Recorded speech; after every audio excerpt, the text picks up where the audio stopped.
Good afternoon and welcome to this regular board meeting of Savannah Chatham Board of Public Education. This is Wednesday, December the 7th, 2022. I would remind you that this is indeed a infamous day in the history of the United States because it is Pearl Harbor Day. And I think we should always make certain that we remember those who lost their lives for us so that we could have the freedom to be here today. But it's my pleasure to welcome you to our meeting. The meeting will be streamed on our website. We were having, or not us, but Comcast was having problems this morning in the whole Savannah area. And so right now we're up, but in case it changes, I will let you know that also.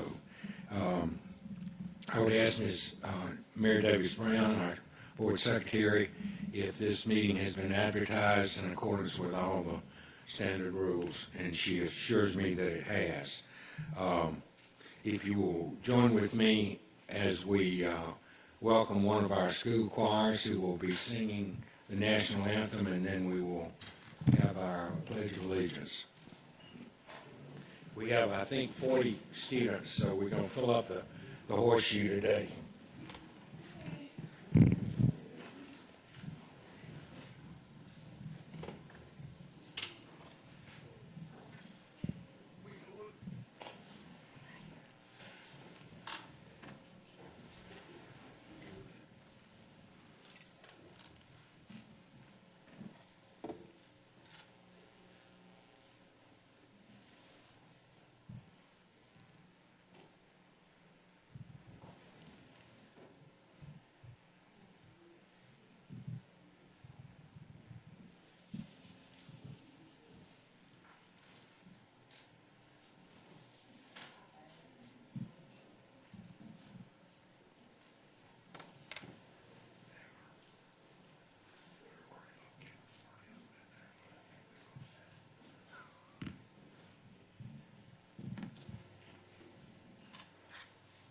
All right, good afternoon, everyone. My name is Andrea Burkett, and I am the Director for Elementary Curriculum and Instruction, and it is my pleasure to introduce Mrs. Rebecca Flaherty and the Marsh Point Mariners Chorus.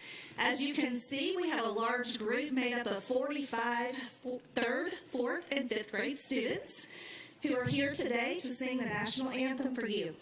Prior to coming to public education, Mrs. Flaherty sang opera throughout the world and has since brought her talents here to Savannah Chatham County Public School System, where she worked at A.B. Williams and now has the pleasure to work at Marsh Point. If you would please rise, our students will sing the national anthem. We ask for you to remain standing, and they will follow that up with the Pledge of Allegiance.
I pledge allegiance to the flag of the United States of America and to the republic for which it stands, one nation, under God, indivisible, with liberty and justice for all.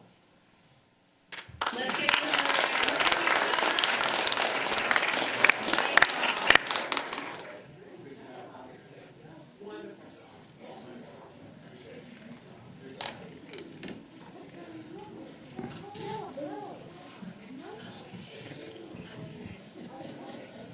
Y'all just stand here long enough that they can't see me and I don't have to do anything.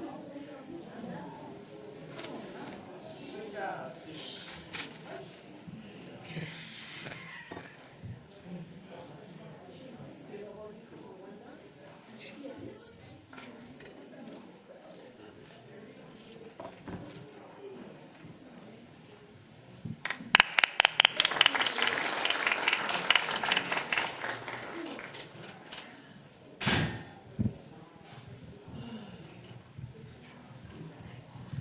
Good job, students. Thank you very much for taking time to be here. If I could have a motion to approve the agenda from Dr. Howard Hall. Thank you, Dr. Buck. I move that the agenda be approved with revisions to items 6.02, request to appear before the board, and deletion of item 7.05, board policy EBG, repairs 4-year review. You've heard the motion. Is there a second? Second by Ms. Hines. All in favor of the motion of approving the agenda, raise your hand, please. 1, 2, 3, 4, 5, 6, 7, 8. Motion passes 8-0-0. And do we have any changes? Do we need anything else? Okay. We have several announcements today. On Thursday, excuse me, on Thursday, December 8th, there will be an audit committee meeting.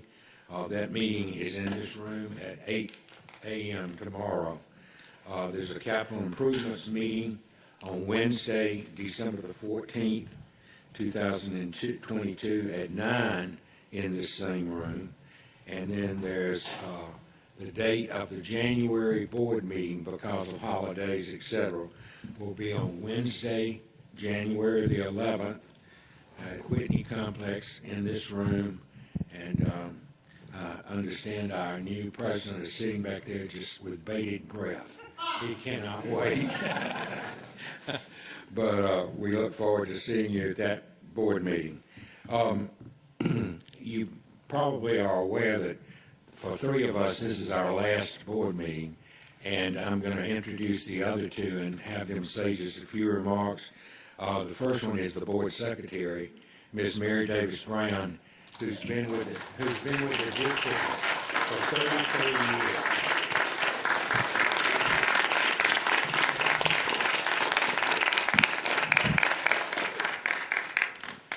First time speaking in the mic.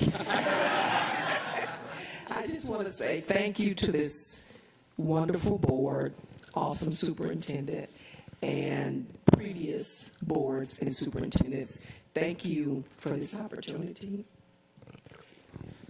Thank you, Ms. Mary. Next is Ms. Hines, and for the last 4 years I've had I served 8 years with her, and then I've had the last 4 years to talk about how old she was and the fact that she was a veteran board member.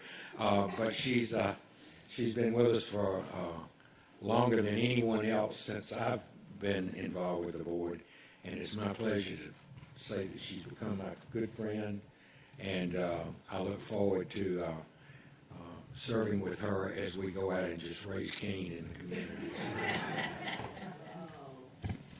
Well, thanks.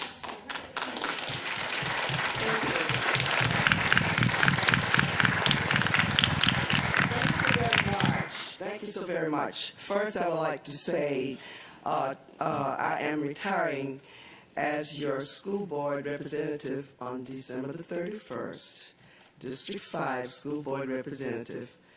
My major roles have been making board policy, hiring school superintendents for our school system, and overseeing school budgets, very important.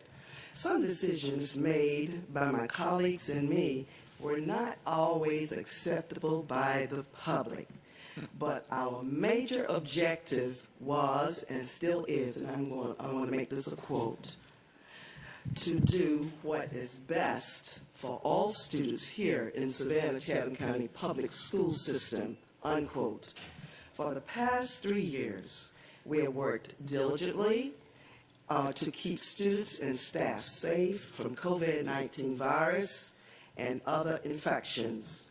As school board members, it takes ability, dedication, and time, working together with others in order to be successful at this job. Thank you, Dr. Buck and board members, for your support as we have worked together as team members, making positive decisions that have made our students successful in many ways. Thank you, Superintendent and Levette, for your strong leadership and vision as we all work together for the good of our students here in Chatham County Public School System, along with your dedicated administrative staff, teachers, and workforce. Thanks to District 5 constituents for allowing me to serve you for 16 long years. And finally, thanks to my husband, Frank Hines, family members and friends who worked with me tirelessly on all of my campaigns in running for District 5 School Board Representative. May God bless each of you, and Merry Christmas. Thank you. Thank you. And lastly, it's been my pleasure and my privilege to have the honor, the high honor of working for our students over the last few years. It has been a remarkable experience for me. I've spent my life as an educator. Most of you know about 40 years at Armstrong State University before I retired and ran for office for school board president. I was just telling the reporter from WTOC a minute ago, you know, the first year Ms. Hines and I were on the board, we had to make a decision about whether we should have cell phones in schools. And there was a lot of pushback from board members because we didn't think they were needed in schools.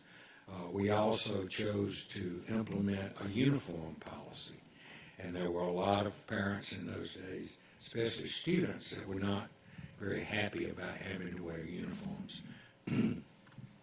Today, we finished that conversation with a reporter from TOC talking about the solar farms on the grounds of all of our new schools and the electric buses that are coming to join our fleet of buses here in the district. In between, we've had a worldwide pandemic.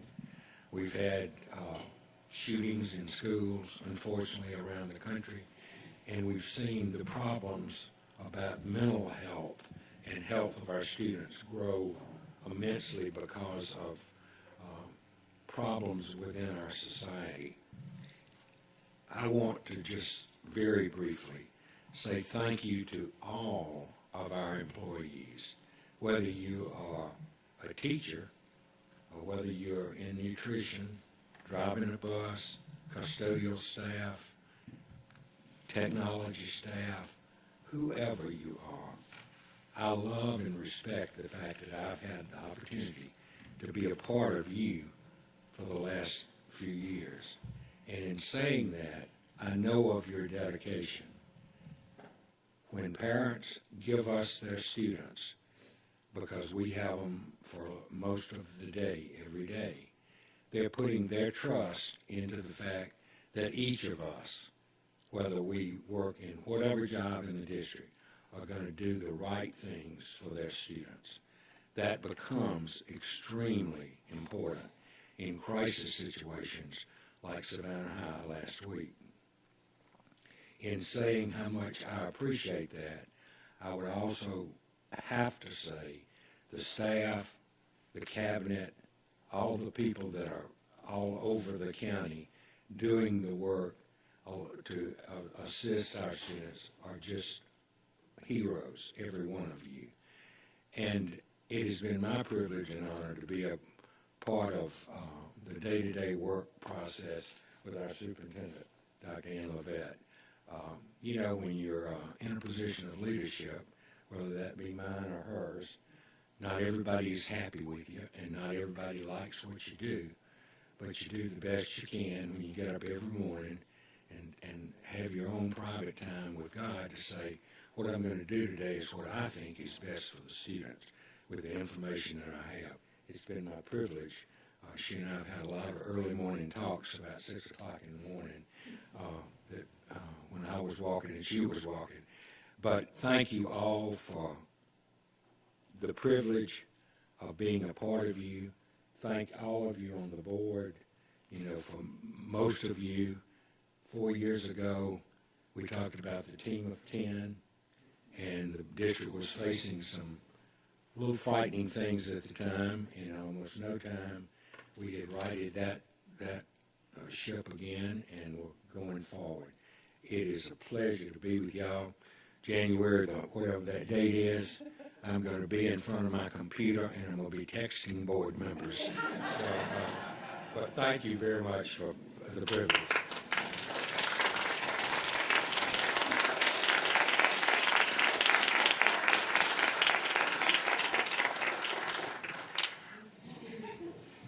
I'm being fired.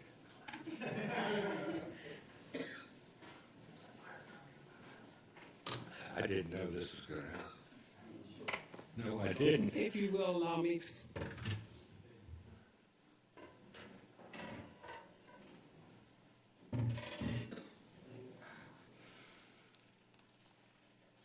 Oh, my goodness. We're going to ask Mrs. Hines to come forward.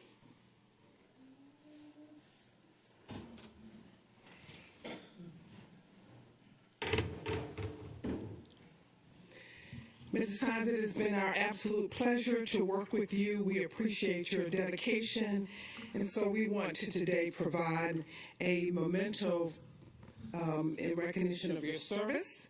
So we have prepared a report of Mrs. Irene G. Hines, board member service by the numbers.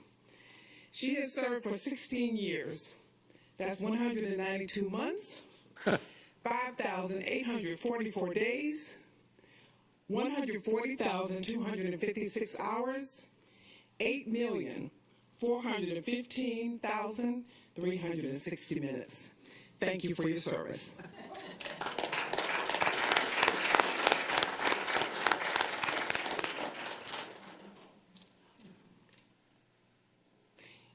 So you remember. Dr. Buck, if you'll come forward, please. Come on down.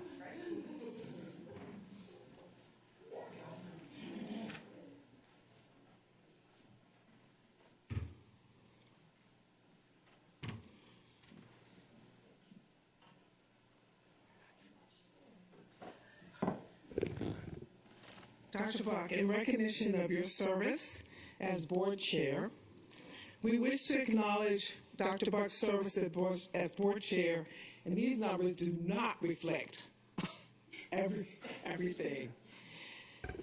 Service by the numbers: 14 years, 144 months, 4,383 days, 105,192 hours, 6,311,520 minutes. Thank you so much for your service.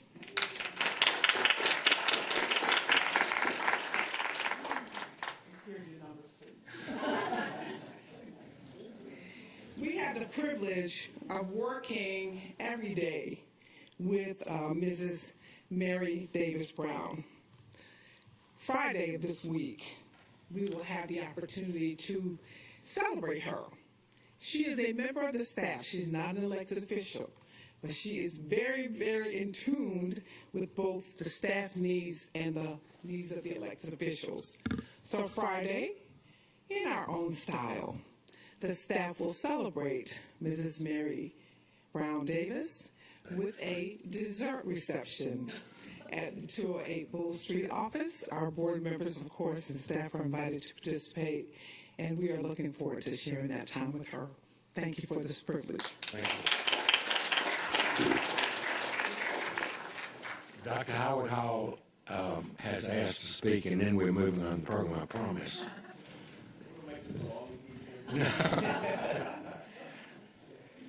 As I sit here in this horseshoe for my 4th year, there are 2 board members that I'll miss in here. Dr. Buck and Ms. Hines, I learned a lot from you. You modeled how to govern in all that you do. During small group meetings and a quorum of 9, you are the 2 to keep everyone in line. Dr. Buck is time conscious with minimal delay, but Ms. Hines lets it be known when she has something else to say. During the executive session, they sit at both ends of the table. While one is watching the clock, the other is cool, calm, and stable. When the meetings get heated and the gavel is pounding, Mrs. Hines' is much more resounding. But when the meeting is adjourned, regardless of how extreme, they model the essence of what it's like to be a team. Mary, you are awesome. You document every vote. You are most important. 33.33 years of copious notes. Thank you all for your service. Thank you for your time. Thank you for your labor during your youth and during your prime. Thank you for your dedication. But let's make this clear. Whether you volunteer or work, the buck doesn't stop here. Thank you.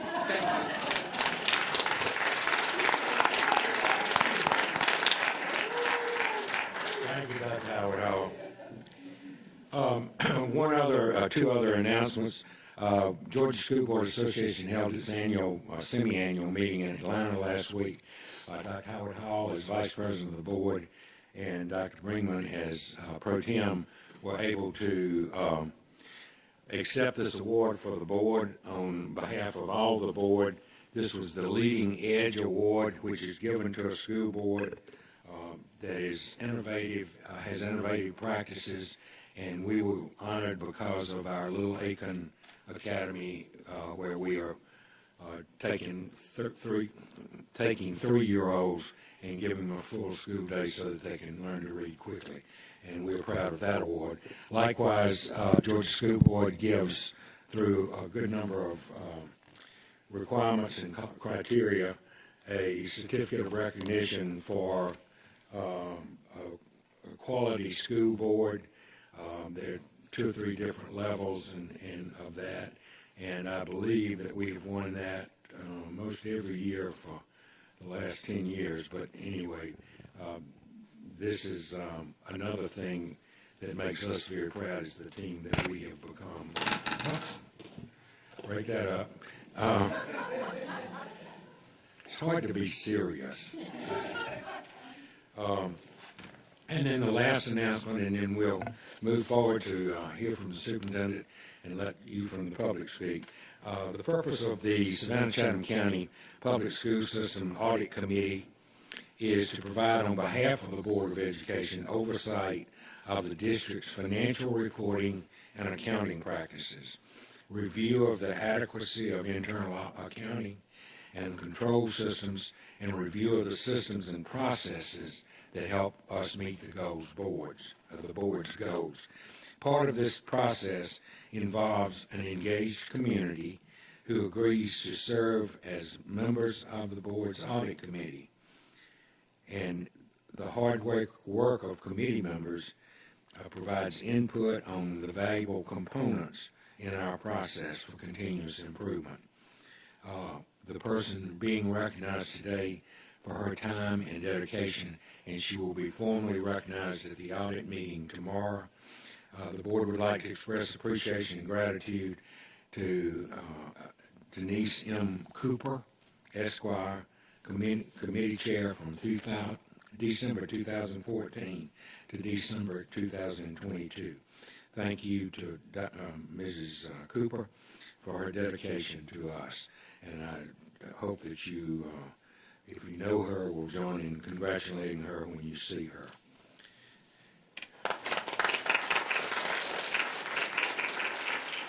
Moving on, it is customary that we recognize those members, past and present, of the district who have passed away during the last month. And today, we only have two members, Craig Hansen, elementary teacher at Isle of Hope School, and Shannon Floyd Butler, a Title I math teacher in academic affairs. Would you join me as we pay respect to these folks?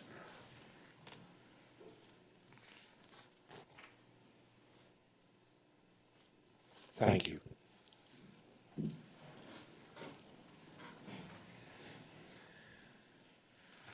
Superintendent Levette will give her report now. Welcome. Thank you, Dr. Bart. Officers and members of the board, it's my pleasure to introduce you to our student of the month, and then also to share some good news. Our featured student of the month is a 7th grader at Mercer Middle School, and she was nominated by Dr. Kristen Panton, the principal. Principal Panton shares that this student has exhibited Mercer Raider pride by being prepared, respectful, involved, disciplined, and engaged daily. This young scholar currently is participating in grade-level acceleration programs so that she can earn high school credits next year while in the 8th grade. Our student of the month is also a junior police academy participant and part of the Raider Pride Club. Today's honoree credits her strong work ethic to her family, who have instilled positive morals and values in her. She credits her mother and grandparents for educating, empowering, and encouraging her to strive for academic excellence. Our stellar student scholar understands the power of self-advocacy and executive functioning skills, not only as a role model, but also as a peer. She is described as the epitome of a solution to the problem while maintaining peace and patience. We are proud of her, and so we wish to, at this point, thank our community partners. She will be taking home multiple awards, including a gift card from Members First Credit Union, as well as Horn Law. Additionally, she will receive a meal voucher from Chicken Salad Chick, as well as merchandise from that provider. She'll also receive a dozen cupcakes from J Sweets Treats. She and the students of her English Language Arts class will receive printed copies of her favorite book, Wonder, by R.J. Palacio, from our sponsor, long-term sponsor, E. Shaver Booksellers. She will also take home a portrait by Upscale Photography provided by Savannah Chatham County Public Schools. Please join me as we introduce to you the young person who is our Student of the Month for November, Ms. Azaria Hope Robinson.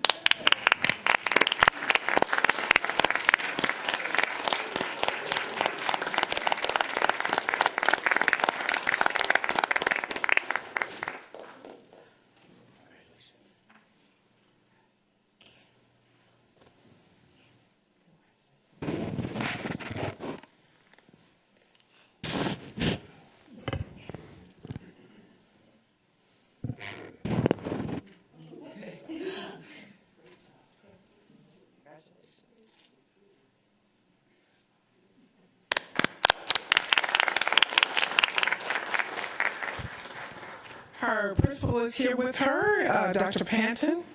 Thank you for joining us this afternoon.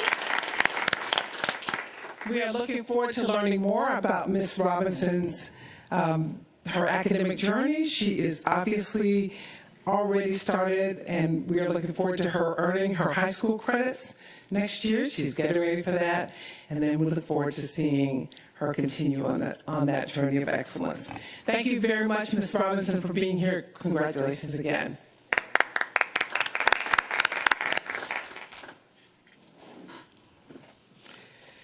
You heard Dr. Buck speak to our Leading Edge Award. This is our second award. We won the award during the first round, the very first round, and we're excited that our board members were able to accept that award on Friday, December 2nd. We are excited to continue the work in terms of looking at improving and increasing access to early childhood education. Particularly this time, we were awarded for the Little Acorn Academy at Gould Elementary School. So congratulations to board members for their continued support. The Georgia Department of Education has chosen the Savannah-Chatham County Public School System to be one of 12 counties to pilot a new teacher evaluation program beginning next school year. The pilot program will feature a comprehensive educator evaluation system that promotes teacher collaboration and shared ownership for professional growth, recognition of effective practices, and clear pathways for career advancement. We're proud to be one of just 12 districts in the state asked to pilot this program. And you probably heard Mrs. Goldman talk about that opportunity for us to be involved in this, and so we're happy to be selected. 7 Savannah-Chatham County Public School staff members have been awarded grants from the McDonald's Golden Grants Committee.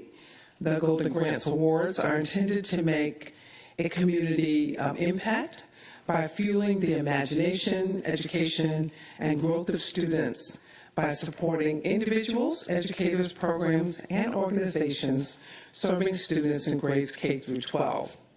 Congratulations to the following educators: Melanie West of Hubert Middle School, Sandra Wolf of Bloomingdale Elementary School, Sarah Williams of Marsh Point Elementary, Jessica Prosper of Coastal Middle School, Kathy Smith of Brock Elementary School, Melissa Green Bryant of New Hampstead K-8, and Dawn Parrish of New Hampstead K-8. We're happy to see them receive those grants and looking forward to the work that they'll do. Savannah-Chatham County Public Schools also hosted the 2nd annual Kids Biz Career Exploration Fair. You saw some of those images rolling through before we started the meeting today. It was held last month at the Savannah Mall. For 2 days, 4th and 5th grade students had a chance to learn about high school career pathways and the role business and industry plays in creating future opportunities. High school students shared information about their experiences and provided exciting activities and games to show what kind of skills and studies a student might pursue in high school. From welding and nutrition, culinary arts to automotive, photography, medicine, cosmetology, the students had a wonderful time exploring options for future careers. Our adaptive students hit the track at the School of Liberal Studies at Savannah High just before the Thanksgiving break on a turkey trot, fun run and walk. Our students practice life skills by registering for the event and learning race strategies during physical education. Everyone received a medal for participating, and 1st, 2nd, and 3rd place winners were given a Thanksgiving turkey for their families for the holidays. On Wednesday, November 30th, Mercer Middle School students who participated in the Youth Advocacy for Resilience to Disasters, that after-school program, participated in their action plan to advocate for community change. These students worked on environmental impact approaches to create awareness about flooding in West Savannah. The program is conducted by Georgia Tech with our research partner, Savannah State University. The students had an unforgettable experience as they learned to put their ideas in action and hopefully provide some suggestions to our leaders about reducing or eliminating the flooding problem that we have in various parts of the city. Savannah-Chatham County Public Schools was also pleased to join Chatham Narcotics, Coastal Georgia Indicators Coalition, the Front Porch, and J.C. Lewis Primary Health Care to welcome the Rally Cares educational program to our area on November 28th. The Prescription Abuse Leadership Initiative is an alliance of local, state, and national organizations committed to finding solutions to end the substance misuse and opioid crisis. The Rally Cares trailer is outfitted to look like a teenager's or young adult's bedroom, but it is filled with hidden warning signs of substance misuse.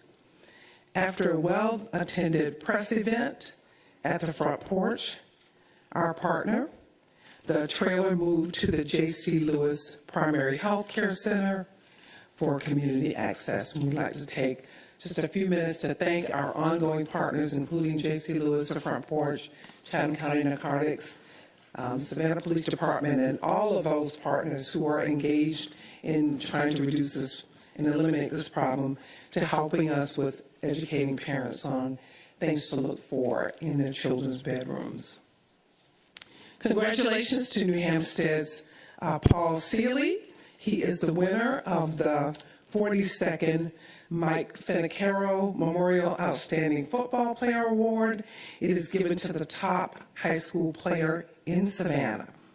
Head coaches from the teams in Savannah, Chatham County voted for the award along with the local media. We'd like to congratulate all of the nominees from Savannah, Chatham County Public Schools, including Demetrius Holloway, Hezekiah Manning, Michael Ordonez, Sharon McGirt, Tavion Gadsden, Troy Smith, Marion Scott, Khalil Polite, and Eric Williams. This week and next, our talented choral and band students will be performing on the steps at 208 Bull Street. In fact, they started Monday from 11 o'clock until 1 o'clock each day. Please watch for media coverage, and if you're downtown around 11 o'clock in the morning, join us standing outside, weather permitting, of course, and enjoy the sounds of the season. You will find the schedule posted and already some photos from Monday, Tuesday, and today on our website at sccpss.com. At this point, I want to ask for Mrs. Whalen and Nurse Sowers to provide a summary of our professional Senate meeting, and then I will ask, when they are done, if we can hear a special report from Chief Enoch. Okay, so we had the Superintendent's Professional Senate meeting held December 7th at Jenkins High School. The theme of the Professional Senate meeting was centered around professional learning. We did review Board Policy CK with the Professional Senate members. The policy was centered around the updated language of the board policy dealing with preparation and implementation of professional learning in Savannah, Chatham County Public School Systems. The members did indicate that the new policy did support the district's mission. 60% of the Senate members agreed that the new policy did help the staff, and that is teachers and support staff. Additionally, the language could be improved by clarifying how learning needs are identified and who is accountable for implementing the changes within schools. So we moved on from the policy review to talk about how professional learning rolls out in Savannah, Chatham County. We asked the 3 questions for Senate members to reflect on. What should professional learning look like for teachers and support staff? What types of professional learning do teachers and support staff need and want? How do we schedule professional learning opportunities while protecting planning time? The following suggestions were provided. To utilize vector and other virtual opportunities for teachers to complete on their own time, rather than taking up their planning time. Better coordination between the district departments and the schools. More frequent e-learning days for staff to participate in trainings. Allowing for individual choice and specific groups of teachers rather than a one-size-fits-all. More opportunities to meet with teachers from other schools, teachers outside the school system, and with community members. Training on behavior management strategies, such as PBIS and mindset. And additionally, our assistants would like to be included in professional development. They are such a vital part of our classrooms, and there's very little opportunity for them to have professional development. Good afternoon, everyone. The school year 2023-2024 academic calendar, Mr. Kurt Hediger, Chief Public Affairs and Administrative Service Officer, introduced a draft of the 2023-2024 academic calendar to Senate members for feedback concerning Good Friday, pre-planning days, and Election Day. Senate members agreed that Good Friday should be a holiday for all, and Election Day should be an e-learning day. Security was a concern for schools that are poll sites on election days. Most Senate members agreed on the following dates being adjusted on the proposed calendar. July 27, 2023, pre-planning day added. October 6, 2023, an e-learning day. October 9, 2023, holiday or planning day. November 7, 2023, a e-learning day. And March 29, 2024, a holiday for all. Elizabeth Whalen closed the meeting, reminding Senate members that no professional Senate meeting will be held in December, and future meeting dates will be set after the December board meeting. Thank you. Thank you both for your report. Finally, I offer a special thank you again to our staff, our students, families, campus police, transportation, academic affairs, communications, our elected officials, including our board members, district staff, and first responders for their support and guidance during the safety threat event last Wednesday. To the thousands of community members who offered us their support and their accolades, we remain grateful. While law enforcement officials deemed the call a hoax, and they found no evidence that any staff member or student was involved in executing the hoax, those directly involved experienced the real challenges of the situation. While the call was a hoax, the event was real. I commend the team for doing an excellent job under very difficult circumstances. We know that our staff, our students, and our district families may be understandably concerned about school safety. Please know that our top priority is the safety and well-being of our students and our staff. We take any and all reports of potential threats seriously, and we are making every effort to maintain an environment where students and staff feel safe. We continue to encourage our students, our district families, and our school community to report anything that could constitute a threat to school safety. Note that we regularly review our district and individual school response plans in the event of any incident that can impact our students and staff's physical and emotional well-being. We remain open to recommendations on how to improve, but the team did a great job. The team did a great job. Without the teamwork, without the practice, I'm not sure how everything would have rolled out last week. It is because of our commitment to the CRACE training, your support of that training effort, and the diligence of our teachers to remain professional, to remain calm when there was obviously an opportunity to behave otherwise. We credit that work to the safety of our students and our staff on last week.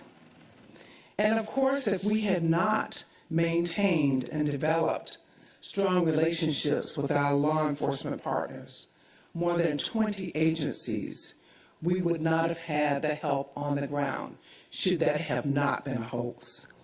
We remain closely connected with law enforcement, and as always, we will work closely with them in these kinds of situations.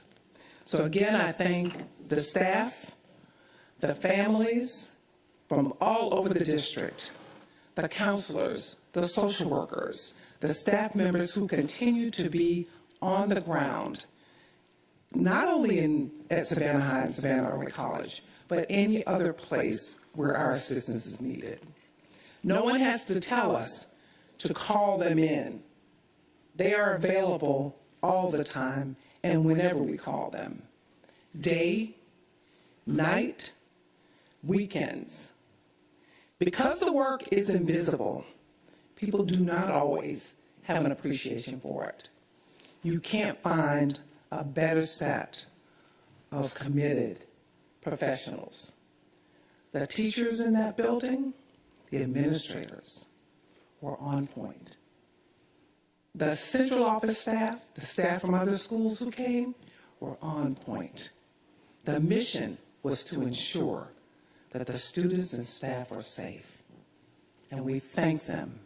We can't thank them enough for everything they did. Special kudos to our communications team. Let me tell you a little secret. When we send out messages, we dial those numbers. We can tell you if you have a number in the system and we dialed you, we can tell you what time it came, whether you answered, and what time we dialed again. So please know that all of those numbers, all of those things are done so that we can ensure that those messages are sent. But we try to always communicate facts. Can't control social media, but we can control the deployment of facts. So we appreciate your support. Thank you for your special messages of support. And I certainly want to offer again, thank you to all the professionals who were on the ground. Chief will provide a brief summary, and that will end my report. Thank you, Madam Superintendent. Dr. Buck, Board President, distinguished board, thank you for the opportunity. I just want to give you a brief review of what happened on November 30th. On that particular day, the Board of Education Police Department received a call that a gunman was at the Savannah High School on Pennsylvania Avenue. The school district's training, safety protocols, agency partnerships, and commitment to safety resulted in an immediate response to the perceived threat. The threat was determined to be a false claim. There were no weapons on campus, no injuries from an intruder, and no one was found to be armed. The situation was taken seriously, and all safety precautions were implemented. As the initial wave of the first responders entered the school, Savannah High School administration, the school staff, and multiple district departments provided support and responded appropriately from their respective functional areas. Multiple partner agencies from our community were on site within minutes to identify and to eliminate the threat. We are aware of a trend across the state that follows this hoax profile, which is designed to create major disruptions. In addition to tying up local law enforcement resources, these hoaxes can create fear and trauma for students and staff. We applaud the work of our school guidance counselors, our school social workers, who are always ready to assist students, faculty, staff, and families when needed. You know, our commitment to the safety of every student and every staff member in our school will never waver.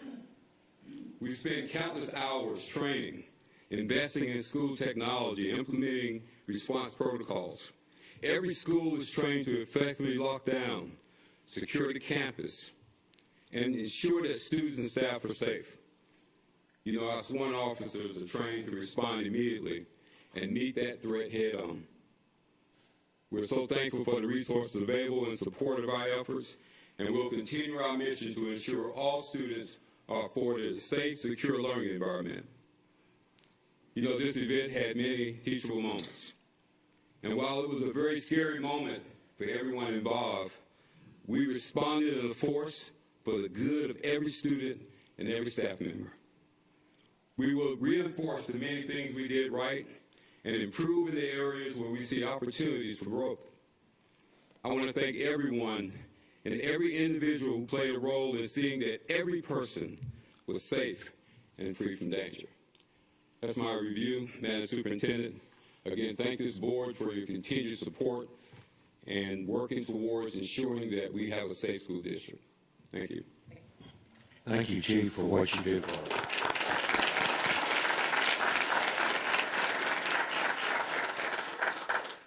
Moving on now to appearances.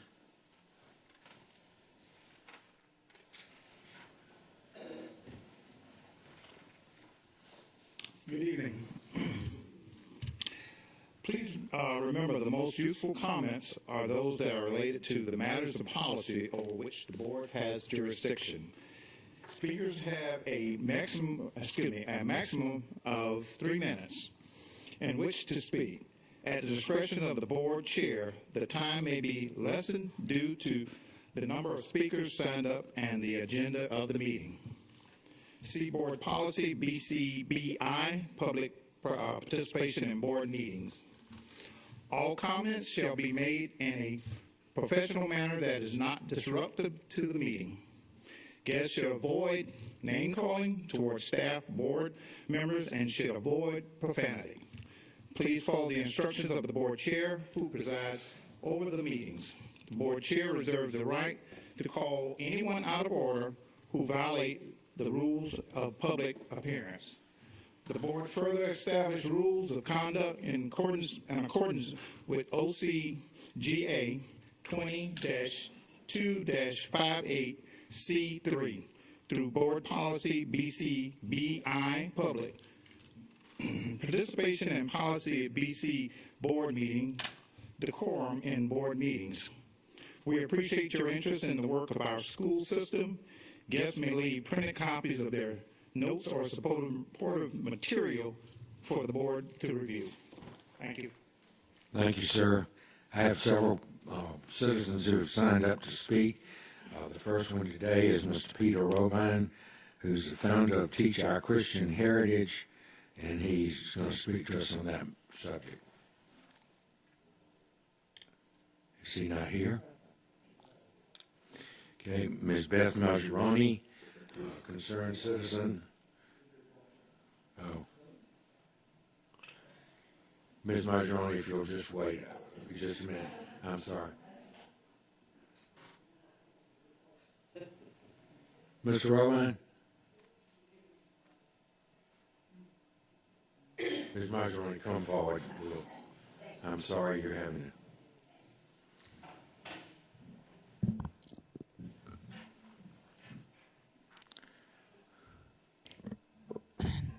Good afternoon. Good afternoon.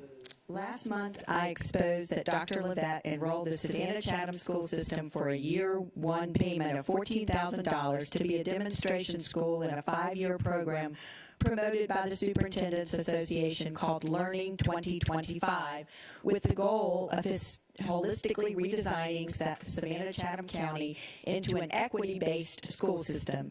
She did this without board approval. Through open records, I've since confirmed that she received a welcome back letter for the current school year and has received an invoice for another payment of $11,000 more for the second year as a demo school in this equity-based program. The move to equity-based is very misunderstood by the school board and others. By equity, it is meant as equal outcomes for all versus equality, which means equal opportunity for all. Equal opportunity, equality, is guaranteed by our Constitution. Equity is not. Equity and equality are two totally different concepts. Equity can't be guaranteed, it can only be manipulated. Take, for example, this sports analogy to understand the difference. Equality or equal opportunity means that all are allowed to try out for the center position on a basketball team at a high school. Those who exhibit the highest skill level will be chosen to play that position. In contrast, equity means that players will be randomly chosen to play center on the basketball team, and those who are too short to dunk a ball as a center will be allowed to stand on ladders to dunk the ball. The advantage that the taller player has will be taken away, and equity will allow for everyone to dunk every ball they receive by lowering the bar for success. No spectators will attend because no challenge exists. The quality of the game has been destroyed. This is exactly what Superintendent Levette wants to do in the name of equity. Lower the bar for success for everything so everyone can be labeled as a success. Equity breeds mediocrity. For example, 2 months ago, I spoke on how Savannah Chatham is attempting to lower the bar for proficiency in reading to include developing readers who still need support to read and are not yet proficient in reading. If Savannah Chatham County follows suit with other Learning 2025 demonstration schools across the country, over the next several years, AP courses will be pulled, opportunities for gifted and talented qualifications will be lowered, and valedictorian and salutatorian will be meaningless, as everyone will have an equal outcome. The quality of our graduates will continue to decline, but will be manipulated to look good on paper. The word equity, per Learning 2025, assumes there is systemic racism and discrimination in a chosen school system in Chatham County. That's what it says. For example, one of the upcoming educational opportunities offered to Superintendent Levette from Learning 2025 is on equity, and one of the covered topics is called White Supremacy, Culture, and White Fragility. Equity, as espoused by Learning 2025, creates a narrative that students of color are victims of systemic racism. According to Trebian Shorters, consultant and co-editor of the book Reach, 40 Black Men Speak on Living, Leading, and Succeeding, quote, defining someone by their deficits or challenges is the definition of stigmatizing them. He continues to say that narrative is a form of cultural grooming. Thus, the narrative of equity is a form of cultural grooming. A perfect example of this narrative and a recent comment from Ms. Grabowski, School Board District 1 rep at the October meeting, quote, if you are a child who does not have food security, if you are a child who does not have a stable home life, if you are a child who doesn't have a stable home, you cannot focus on your education. Or this from Mr. Bringman from District 6 at the same meeting. Chatham, Savannah schools are, quote, always going to struggle until the intervention is outside of the school and throughout the community to fix systemic problems that affect education. Trebian Shorter states, quote, it is more accurate to introduce a young person by their aspiration and contributions before mentioning their challenges than it is to sum them up as an at-risk youth. It assumes kids have value before the nonprofit shows up.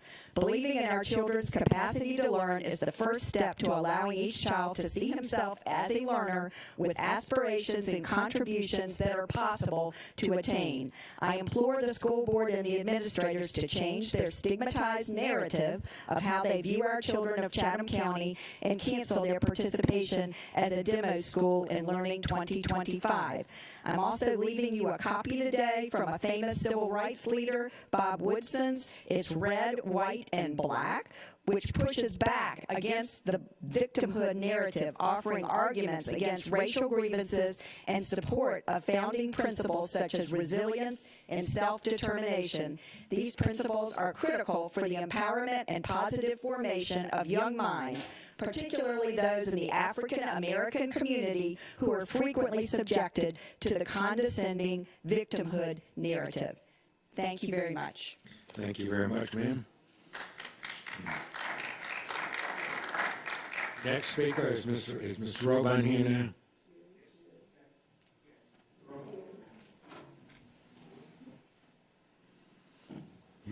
You're speaking on Teach Our Christian Heritage, sir, is that correct? Briefly, yeah. Yes. So, good afternoon. Afternoon. A special good afternoon to the $350,000 woman. I don't know how this happens right here, but this gross overpayment. I've just got to start with this because we should be talking about this at every meeting. When it comes time to negotiate salaries, there's no one on this side of the table representing the taxpayers. It's like robbing a bank without the police there. This gross overpayment is really bad for everybody. My great friends here have done a lot of hard work. All I do is show up. The Declaration of Independence says that we hold these truths to be self-evident, that all men are created equal. This is the basic underpinning of the American way of life of freedom, knowing that we are endowed by our Creator with certain unalienable rights and abilities. We are created equal, but at that point, it becomes up to the individual. It is beholden to the individual to do whatever they can with their God-given talents and to work as hard as they choose. And if somebody wants to live under a bridge, let them. But if someone wants to, dream the impossible dream and do that, do that. That is what makes America different than every other country. But you don't teach that. How do I know that? Because since 2011, I've done my presentations, The Drums of Freedom. And I put a box here with questions in it. Pick your own question. When I started this, I was living in a little Hobunked ag town in South Carolina. And I quote the 535. You get 5 chances to answer 3 questions right. I mean, you could get 2 out of 5 wrong, but if you get 3 right, you get $5 on the spot. And in a little poor town, a lot of black kids came out and they wanted that $5. And they couldn't get 3 questions right. I would give them the $5 anyway. But the questions were like, remember the first time I spoke here, Dr. Ann, remember that? The first question that when I came here in August of 2021, the first thing out of my mouth after respectfully introducing myself was, I asked Dr. Levette, what is the date on the Declaration of Independence? And all I saw was massive eyeballs. I'm like, wait a minute, what's going on here? I quickly realized, oh, I get it, you don't talk. I mean, it's an outrageous lack of accountability with this interaction. But the reason I asked that question, because I doubt you know. With a PhD, and we know that most, by far, the vast majority of students who graduate from this sham of a school system don't know the basics about the freedom that's been given to them by their forebears, earned by the people who went to battle. Over 1 million men and women, mostly men, have died in battle to give us the American way of life that we enjoy. But we don't teach that. Not we, you don't teach that in the school system. Why? Why is that? I know. Because for decades, I've watched this since I was a kid, the socialist Democrats have taken over the education industry in this country. That's why. It's about bringing communism into this country. It's been going on for decades. That's why. So you eradicate not only the story, but the information, but the understanding. You can't just know facts. You've got to understand. You've got to develop an understanding of what the Declaration of Independence means, the Constitution and the Bill of Rights. You've got to understand this. What makes this country different in terms of a person's ability to live in a free country. What makes it different here than anywhere else in the world? Christianity. That's why. Because our brilliant, and I mean brilliant, founding fathers devised a government. They gave us a government. Chair, are we not keeping time today? Sir, you've had your 3 minutes. Who's talking? I did. I'm sorry, what did you say? I said you've had your 3 minutes. I'm sorry? I'm a little hard of hearing. What? I'm a drummer, man. I can hear anything. Oh, I thought we got 5 minutes. But I'm in 5 minutes. Why did I go from 5 to 3? We announced that before you got in the room, sir. You know, but months ago it was 5 minutes. Why do you go to 4 and then 3? Sir, you've had your time, Thank please. you. But you need to bring these meetings to Saturday mornings, and we need to have interaction. Thank you, sir. Next speaker is Ms. Sandy Mensel, who's talking about reading proficiency. Ms. Mensel, welcome.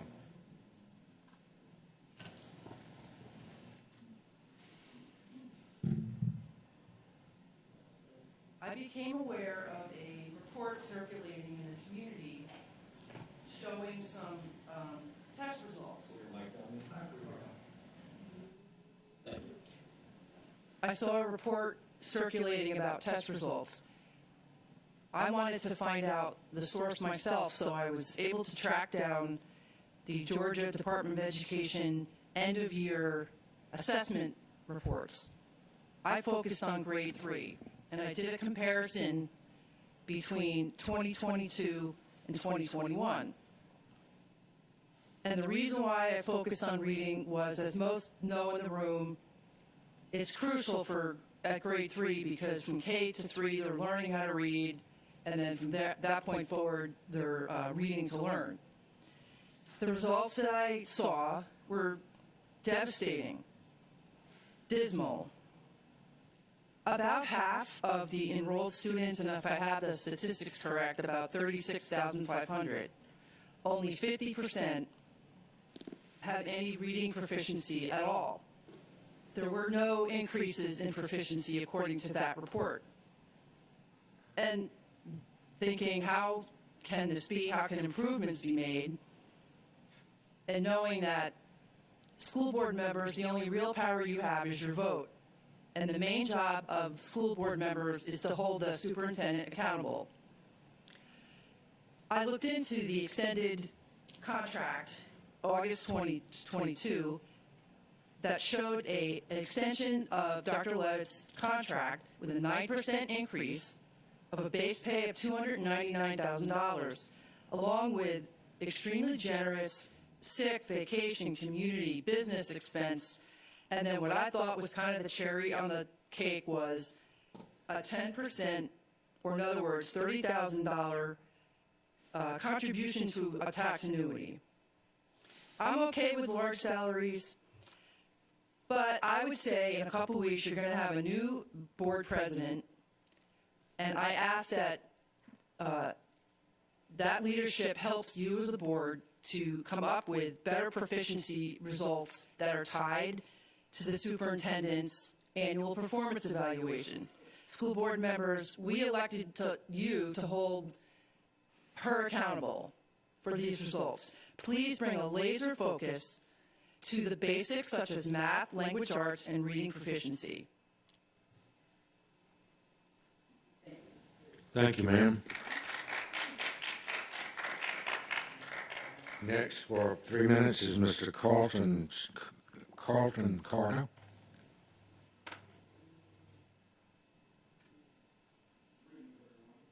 Congratulations to all those who are retired. Thank you. I've had the privilege of speaking before a couple of years, so congratulations. Oh, congratulations on your leave time. I hadn't began. I was just kudos to them, but. Okay, I have a couple of issues. I talked about it the last time when I was here. One of the first issues I'm going to talk about is the fact that the incentive that I mentioned the last time, it was proposed by me to upper management, but as I didn't get a chance because we only have 3 minutes, the $50 incentive that is offered to the coaches and every other non-transportation staff for doing field trips. Now, this is not $50 per trip. This is $50 per hour. So the same amount, whereas a bus driver is getting paid their regular salary for this, these coaches, teachers, anybody else who has a C class B, C, D, L, and with P&S endorsement throughout the district, they get $50 an hour. That is for some people, that is a $30 difference. How is that fair across the board? Another thing that I brought to the point was nothing being done about the terrible management.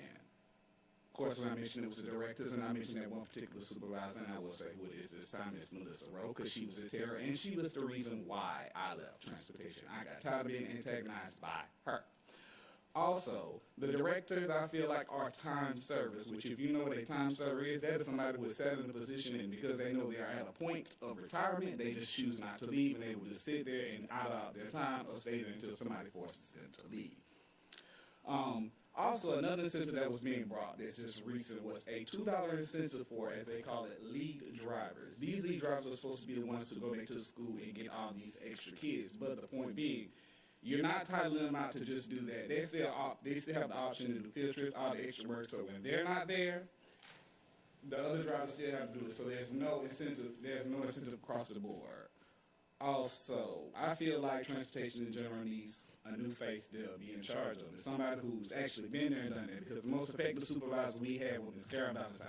She started as a bus driver, worked her way up, and she proved the point that she was somebody who knew where we came from, so everybody had the most respect for her. One of the last things I'm going to say is about these electric buses. Since I left, there's still a lack of new people coming in, and there's also no retention going on. The numbers have declined. If you want to decline, inquire with HR. Also, these electric buses, the electric buses are useless. They're going to wind up being the same thing like how the propane buses was. They had propane buses for maybe 6 months, and then they decided to get rid of them because the fuel cost was too high and they couldn't keep up with the demand of picking up the kids. One of the last segments I will leave you with is anybody can drive a bus, but not everybody can be a bus driver. Thank you. Thank you, sir. I have Ms. Cheryl Gay. Welcome, Ms. Gay.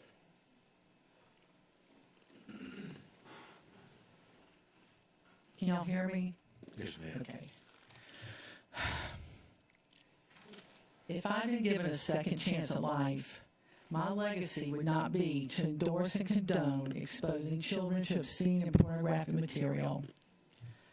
I grew up in First Christian Church. I had a wonderful Sunday school teacher, Miss Kathleen Holliday, Lee's mother, by the way. And I think she's one of the first people that taught me this Bible verse. Things that cause sin will inevitably occur, but woe to the one through whom they occur. It would be better for him if a millstone were put around his neck and he be thrown into the sea than for him to cause one of these little ones to stumble. So a millstone, I looked it up, weighs on average about 3,000 pounds. So for a little perspective, with that in mind, it would be better for him if a 3,000-pound stone were put around his neck and he be thrown into the sea. If the better option is having a 3,000-pound stone dragging you to the bottom of the sea, what's the worst option? I'm just going to close with this. What do you benefit if you gain the whole world but lose your soul? Thank you, ma'am. Our last speaker is Ms. Gibbs. Welcome, Ms. Gibbs.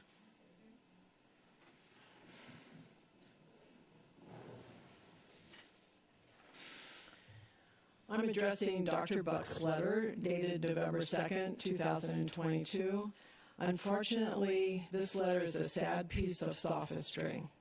It's full of lofty-sounding statements and phrases like intellectual freedom, parent choice, democratic process, and fair procedures. All of it meant to deceive and derail from the focus from the topic at hand, which is exposing children to pornography. Please note that Dr. Buck never argues that exposure to pornography is good for children or even harmless. Why? Because he can't. The damage done by exposing children to pornography is too widely recognized. As a society, we protect children from pornography in every other venue. Movies, internet content, adult bookstores. We never consider this protection to be censorship or banning. Pornography readily available to adults is not considered to be banned simply because we do not allow children access. Society considers this, Dr. Buck, to be protection. The argument about incidental, objectionable material applies to evaluation of adult reading that has pornographic content. That standard does not apply to children. Intellectual freedom does not include giving pornography to children. If you, Dr. Buck, or Superintendent Levitt, gave any one of these books to a child on the street, you could be arrested under state law. The fact that schools aren't mentioned in the legislation protecting children was an oversight of an earlier era, when it could not be imagined that our schools would ever become the suppliers of pornography. Dr. Buck, you and the Board of Education and Superintendent Levitt are responsible for keeping graphic sexual content and books depicting racial hatred out of the schools, not parents. That you have transferred your responsibility to each and every parent is a dereliction of duty on your part and a ridiculous burden on the parents. Imagine having 3 children, a job, a home, a mortgage, or rent, and you are now responsible for keeping the school from exposing your child to pornography. That you make it sound as if you are doing the parents a favor is nothing short of outrageous. Just because the library media technology specialists and other groups have let children down doesn't mean that you should follow suit. The innocent trust of a child is a precious gift that must be protected. In human civilization, the treatment of children is the final frontier of morality. Children are the innocent canaries in a cultural coal mine that our society has become, a society that not only neglects to care for but also actively exploits its most vulnerable members, proves itself morally bankrupt to the very core. Unlike you and your associates, Dr. Buck, we regard children as our most valued commodity, and we intend to protect them. Thank you, ma'am. Moving on to Board of Ed matters. Oh, I haven't. I'm sorry, Ms. Baker. I didn't know I had another speaker. Shoot. Okay. This is all that came that's on the list. Moving on, Board of Education matters. Thank you, Mr. Board President. Taking the board through the Board of Education matters portion of today's agenda. Item 7.01 is a policy review. Thank you, Booth, for the audio boost. 7.01 is the first one on your agenda lineup for board matters. This is a policy review, first reader. One of the reasons that this came about is as we went through and recognized that there was a need to update policy BCBI per the recent action of the legislative session in 2022, which updated Code Section 20-258C3, we recognize that the language under BC could be rolled into BCBI. So, for cleanup matters, we are recommending the deletion of this policy because you will hear the language repeated in the next policy that is on your docket for review. Any comments, concerns from board members? Questions? Hearing none, moving on. This is the first reading, as was noted. Yes, sir. Thank you. Item 7.02 on your agenda. This is policy BCBI. And again, this came about as a requirement of the new state code that was changed under the legislative session 2022. And Section C3 of the state code language I just cited indicates that boards of education are to adopt a rules of conduct for visitors to public meetings, which we've done. We've gone through and looked at some language that was presented from attorneys through GSBA and also other districts across the state and presented this for the board's consideration. What this has done is effectively created a regulation to the BCBI policy, which actually holds those rules of conduct. Key thing in here is the narrative that the legislative body saw last year as a need to provide the Board of Education the onus and the ability to set those rules of conduct, which also could result in the removal from a meeting. The key narrative is the language that's created in here is actions that create disruptions to the orderly process of the meeting. In fact, we do note as early as this morning in talking with council that some of the language as we referenced in the policy side about language towards staff, et cetera, that we could tweak that slightly to be more toward defamatory language that would disrupt the orderly process of the meeting. So again, first reader, we'll bring this back in January for your final review. Thank you. Any comments, concerns, questions from board members? Ms. Grabowski. A very minor one. In the policy sorry, I didn't mark it. In the second paragraph of the policy, it mentions that the board chair shall have the discretion to limit the length of time for individual comments and number of individuals speaking on an issue. And I realize the regulation is a separate document, but the first sentence in the regulation doesn't reflect the board chair discretion per meeting, so it might be helpful to mirror a similar statement in the regulation for clarification. Happy to take a look at that. One of the effort to overcome that in the regulation was to state that the chair may establish a different time of approval of the board.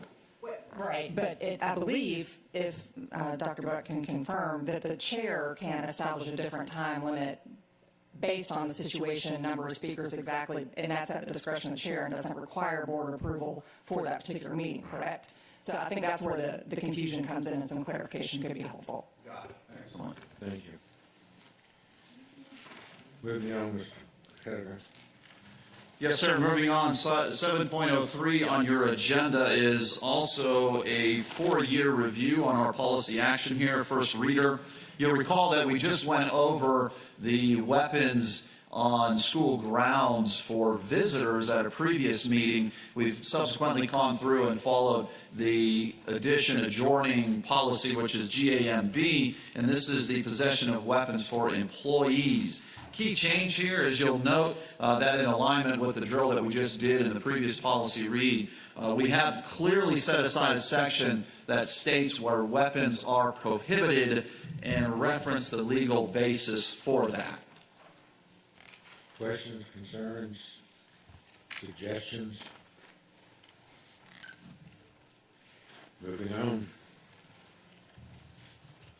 Thank you. Item 7.04, this is a 4-year policy review. This is IDFA, which is gender equity in sports. Part of the review and the timing of this has come through has been timely in the fact that in the 2022 legislative session, Georgia Governor Brian Kemp did sign the Protect Our Students Act. Part of this act did speak to student participation in athletics, and we recognize that that is something that we needed to address and be in line with current state code under 20-2315. We feel that we have done that and provided quality language in here. We also recognize there were some outdated titles that needed to be cleaned up.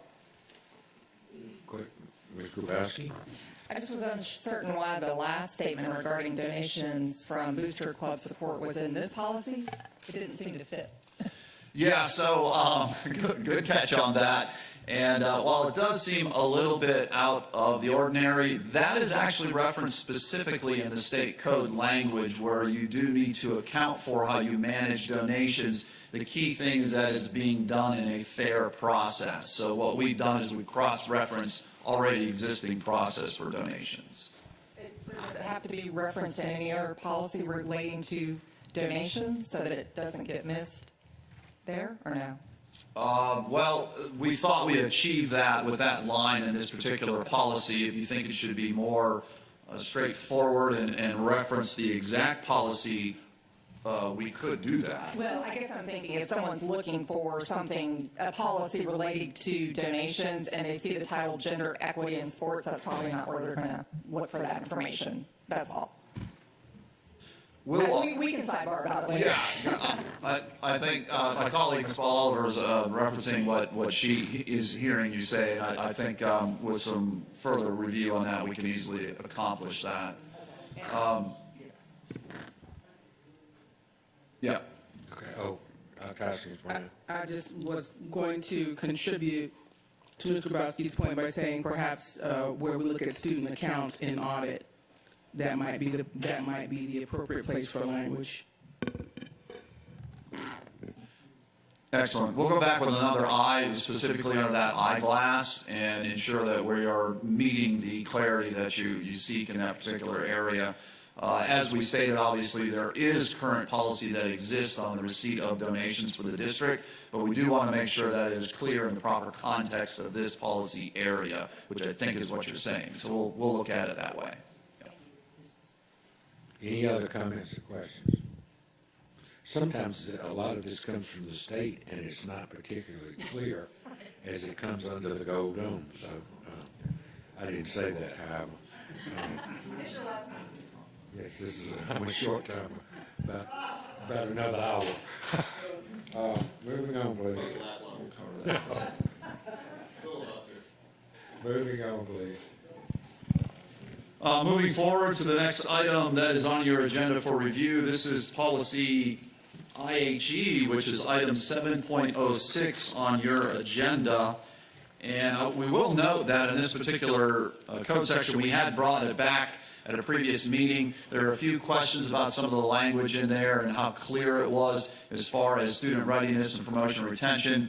So we went back and we cleaned that up a little bit. One of the things you'll note is on the policy side, there are no changes at all. However, we have bundled it with the review of the regulation side because we found that through our work in being very true to the 4-year policy review component, that some policies over the years are not dated as the same time that a regulation was reviewed. This goes many years back. So we're cleaning that up where we can. So what you see on this particular agenda is they're bundled together nicely. We're calling it a 4-year review. No changes on the policy side. But on the regulation side, we wanted to make it very clear, and it really comes to the overarching language that you see about student readiness for promotion to the next grade level, wherein school principals will use multiple components for that consideration.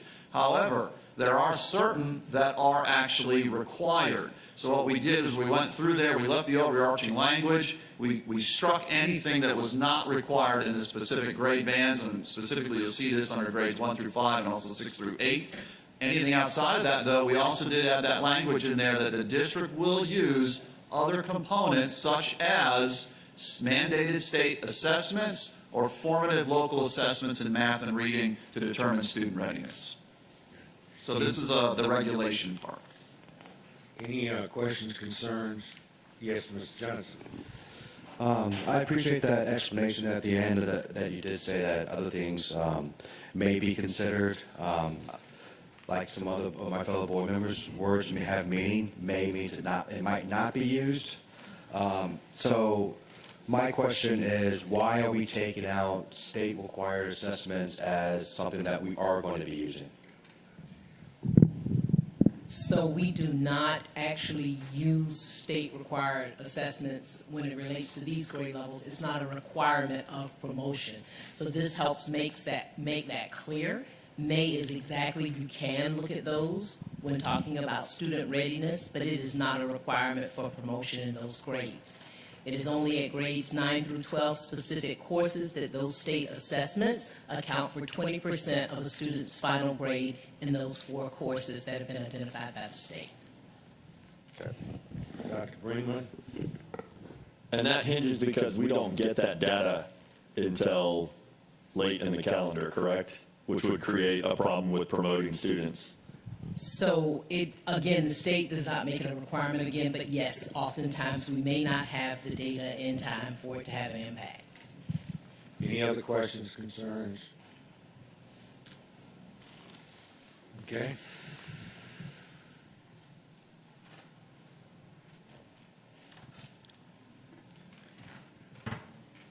Coming to the podium for an action item of the Board of Education.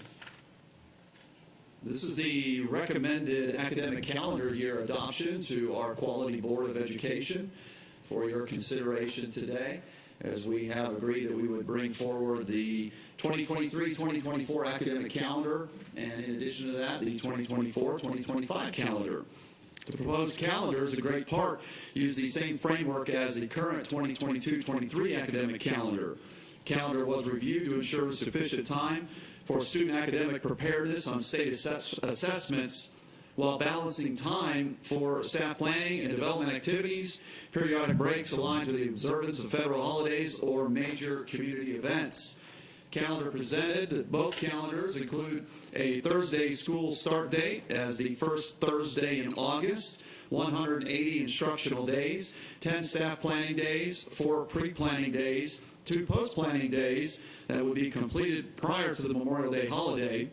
We also have included staff planning days that are plotted quarterly strategically use e-learning days, including plotting them on election days as a matter of safety. Includes 1 week of Thanksgiving break for students and school staff, 2-week winter break for students and school staff, 1 week spring break also for students and school staff, and accounts for St. Patrick's Day.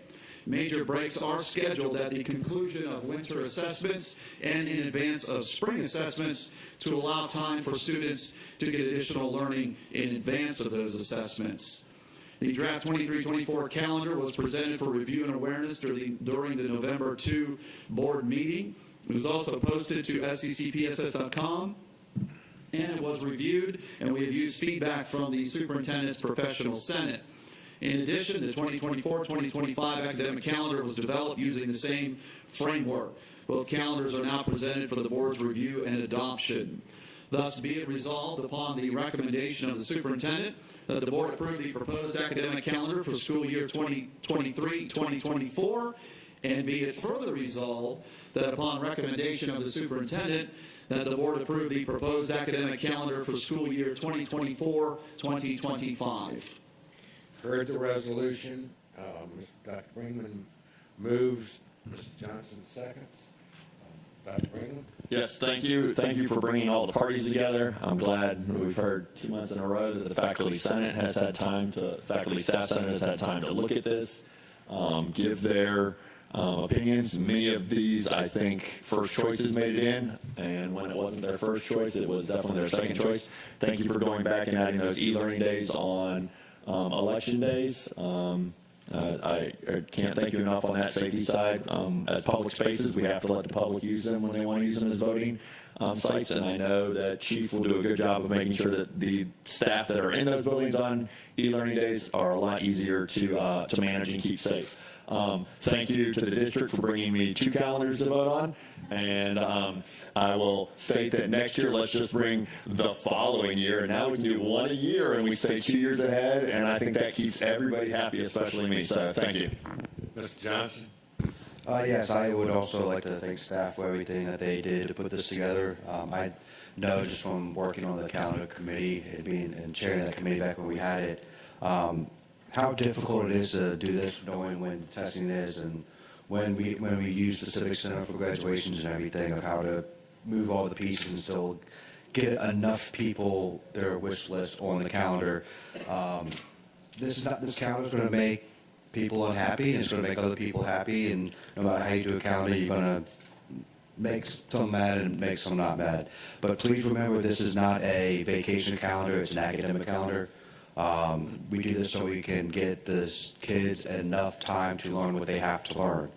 The only question I have about this is, we still have on here designated makeup days, but with technology, why do we still have the designated makeup days? So there is a concern that if you have a traumatic weather event that creates an outage of, say, 5 days or more, wherein families are disrupted, they're required to move out, they're required mandatorily to leave, and they may get to points where they don't have access or they don't have online capability, and then there is the subsequent side of the district being able to review and assess damage on the ground here, which is going to take days, and the connectivity when you come back. So we recognize that while we're moving strongly into the realm of being able to leverage technology and provide 24/7 online learning opportunities for students, we can't fully move away from possibly having a makeup day in our toolkit that we might need. One of the reasons there's an asterisk there is it does clearly say they're identified in the event the district may need them. It's not guaranteed or required, but it is may. And I will say that we've had experience just recently, obviously this very school year, with a tropical storm that blew through was not a required mandatory evacuation. We were able to shift immediately to virtual learning platform and not miss any time and not have to make up any days. So we're getting very well versed in how to do that, but we do feel strongly that it is important to keep that in our toolkit in the event that there is a major catastrophe. All right, thank you. Other, Ms. Grabowski? Oh, I'm sorry, Ms. Hall had her hand up. Mr. Hediger, is there any reason that we don't include our graduation dates on the actual calendar? Yeah, so one of the things we found is the calendar itself is, as Mr. Johnson has clearly indicated, it's an academic calendar. We have found it's important for us to put staff planning days on there because that requires outages for parents to plan for and things like that.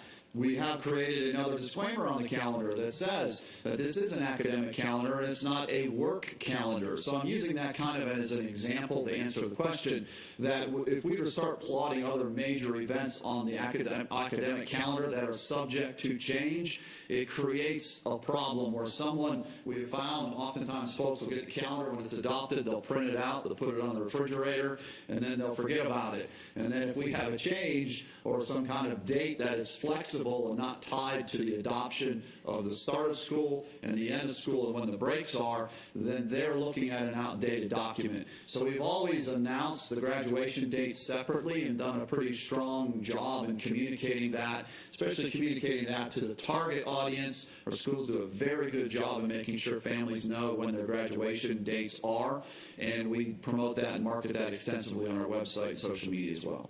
Okay, thank you. Ms. Grabowski? A quick question. I think we may have discussed this before. We used to have our spring break a little bit earlier, more where it coincided with St. Patrick's Day, and if I remember correctly, we shifted it later because it coincided better with testing. It also gave us a break in a month where we traditionally have not had a break. Is that correct? Yeah, that's accurate. Okay. The other thing that we found was the spring break time for post-secondary is also something that plays a bit of a role in this impact for families. So you're never going to find that magic time that aligns with everyone, but it was important that you'll note March has a few. It has that break in there where we're ending one of the quarters, and then you get into the St. Patrick's Day holiday. And again, it's unique for us, or local, unique to our community, wherein we really have always had that day off. We need to have it off. Other markets don't, so it's not a problem for them. But because that does create a break, if you have spring break right after that, it creates quite an extensive outage in the month of March. So we've gotten away from that. Anybody else? Hearing none, we've had the motion, we've discussed. All in favor of the motion, raise your hands, please. 1, 2, 3, 4, 5, 6, 7, 8. Motion passes 8-0-0. Make certain our record shows that Mr. Catchmore is not here for the formal meeting. Moving forward, please. Thank you, sir. The final item in your board matters rundown, item 7.08, is another action item of the Board of Education today. The legislative priorities for the board have been previously circulated and feedback received and incorporated into this document. The board's 2023 legislative priorities continue to focus on early childhood education, student wellness, and resource allocations. Priorities are now being presented for formal adoption and subsequent circulation among the Chatham County delegation. Priorities will also be featured during the board's legislative breakfast that is currently scheduled for December 12, 2022. Now, therefore, be it resolved that the board does hereby adopt the 2023 legislative priorities for use as a framework to advance the needs of the Savannah-Chatham County Public School System to further ensure a high-quality education is provided to every student we serve. Heard the resolution. Is there a motion? Motion made by Ms. Grabowski. Ms. Hall seconds. Ms. Grabowski, anything? Just thank you to staff for pulling this together. Certainly look forward to having a discussion with our legislative delegation. Ms. Hall, anything? Just that I'm really pleased. I think I sent an email to say that the expansion of East Block's funds to other categories, and of course our continued focus on early education. Very happy about that. Ms. Hines. Yes, Dr. Buck, I see a couple of things down here that they're still trying to pass there in the legislature that they were on here when we came on board. I'm serious. We don't want to move things too fast in Georgia. I just thought I would say that. Any other comments? Hearing none, all in favor? Oh, I'm sorry. Yes, all of these are top priorities, but what really stands out most importantly is early childhood education.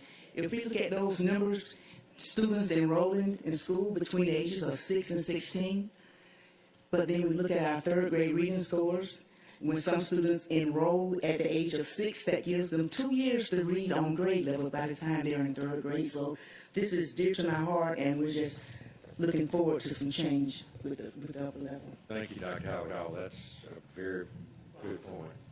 All in favor of the motion, raise your hands, please. 1, 2, 3, 4, 5, 6, 7, 8. Moving on, please, to, that's your turn, right? I will now turn the meeting back to you, Right. Mr. Board Chair, onto your consent agenda. We've got a good number of items on the consent agenda. I always like to say that consent, things that are put on consent, we have seen, investigated, asked questions ahead of time, and so it is recommended practice in school boards across the nation that you use consent agendas to pass those in a sort of a lump group, if you will. And so I need a motion to approve the consent agenda. Dr. Howard Hall moves. Dr. Hoskins Brown seconds. Any questions for either one of you? Dr. Hoskins Brown. I just have a comment. I just want to thank staff or whoever thought it was a good idea to highlight in yellow the boxes on the bids. That was awesome. Thank you for doing that. It made our review much easier. All in favor of approving the consent agenda, raise your hands, please. 1, 2, 3, 4, 5, 6, 7. All opposed? 1. The motion passes 7-1 with no abstentions. Moving on to the graduation rate. Is that what is that before you, Miss? Have we got a report on graduation? Yes, sir. This is, we're moving on. Goal 1 is the next report on your agenda per the DAS, and this is the 4-year cohort graduation. That's what I knew, but the money man wanted to. Sorry. Mr. Jackson is trying to move your last meeting along, but we would like to provide an update on the graduation rate.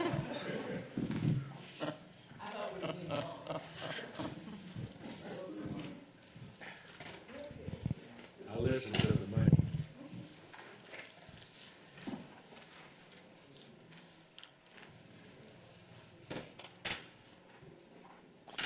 Welcome, Ms. Ball. Good afternoon. So I am celebrating giving you the report on the 2022 cohort graduation rate. With me, I have Mr. Childers, the Associate Superintendent for Secondary Schools, and I will happily be passing this torch to him moving forward and be falling back in a supporting role. So just would like to remind everyone that there were a number of variables that have impacted the 2022, that did impact, the 2022 cohort graduation rate due to COVID-19 and the pandemic. These factors were disruptions. They included disruptions to our instructional process, as well as the cancellation of federal, state, and local accountability measures. Also, please keep in mind that our students did not always have access to in-person labs. They required remote learning, and then there was inconsistent student and staff attendance, and of course, parents' hesitation to send students to school. So our priority and our focus, rightly so during that time, was to ensure that our students and our staff were safe and were healthy, and as such, 2022 school year cohort graduation rate is our new baseline. Again, our graduation rate was affected by increases in our cohort withdrawals. We had to remove students for lack of attendance from roll, and there were many students that departed and did not share where they were actually going. And so we did not know their status at the time of their exit. Many, we were unable to verify that status after their exit. And as we predicted last year when we shared the graduation rate, we knew that locating students who had withdrawn would be a challenge for many of our schools that was out of state and out of country. And also we found it very challenging to contact parents and make home visits to document their enrollment status.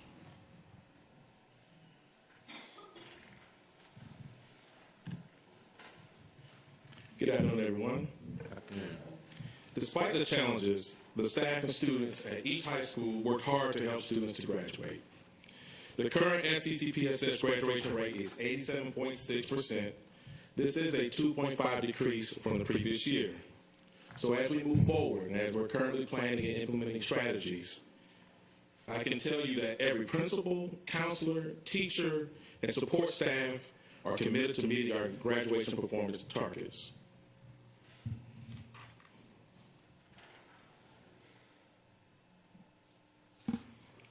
While we saw a decrease in the graduation rate, the data represented in the charts before you show that we continue to surpass the state and our comparative group with graduation rate.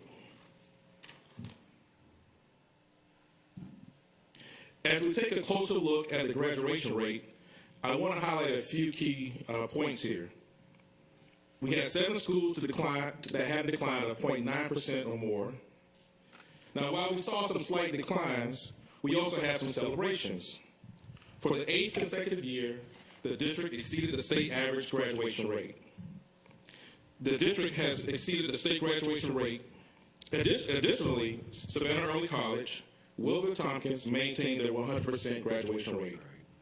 And 5 schools exceeded the district target of 90%. We all know we're not satisfied, but the district and school staff are committed to continuous improvement. The following strategies are being used to help increase the graduation rate. Our system-wide academic records management protocol, known as SWARM, and schools are very familiar with this process. We use this process to meet individual school needs with a focus on monitoring cohort graduation data, and we meet with schools on a monthly cycle. Beach and Groves High School received the GRASP grant. That's the Graduates Ready to Attain Success in Post-Secondary. This grant provided funding for 1 district counselor at both schools. The counselor works to support students who are at risk or off track for graduation. Schools also receive ongoing professional learning support for their graduation teams and support from district level staff as well. At every level, teams are engaged in continuous improvement work to support the needs of our students and to make sure our students are successful and meet their graduation goals.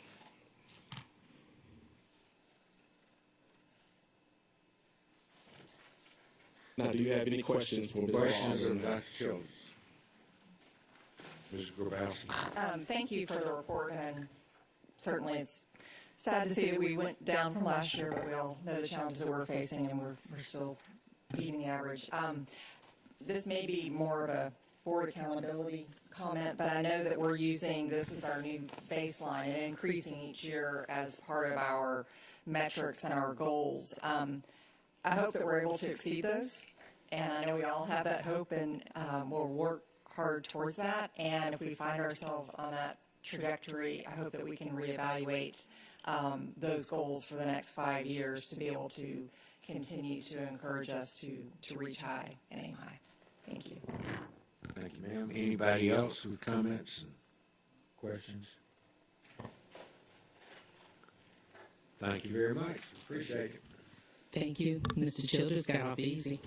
Well, I know, I did notice, Ms. Ball-Oliver, that you allowed him to make the announcement that it had dropped. That too was noted by me.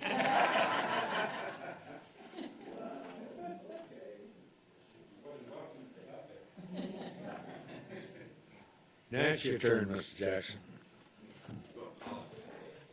Got me stuck something in gold.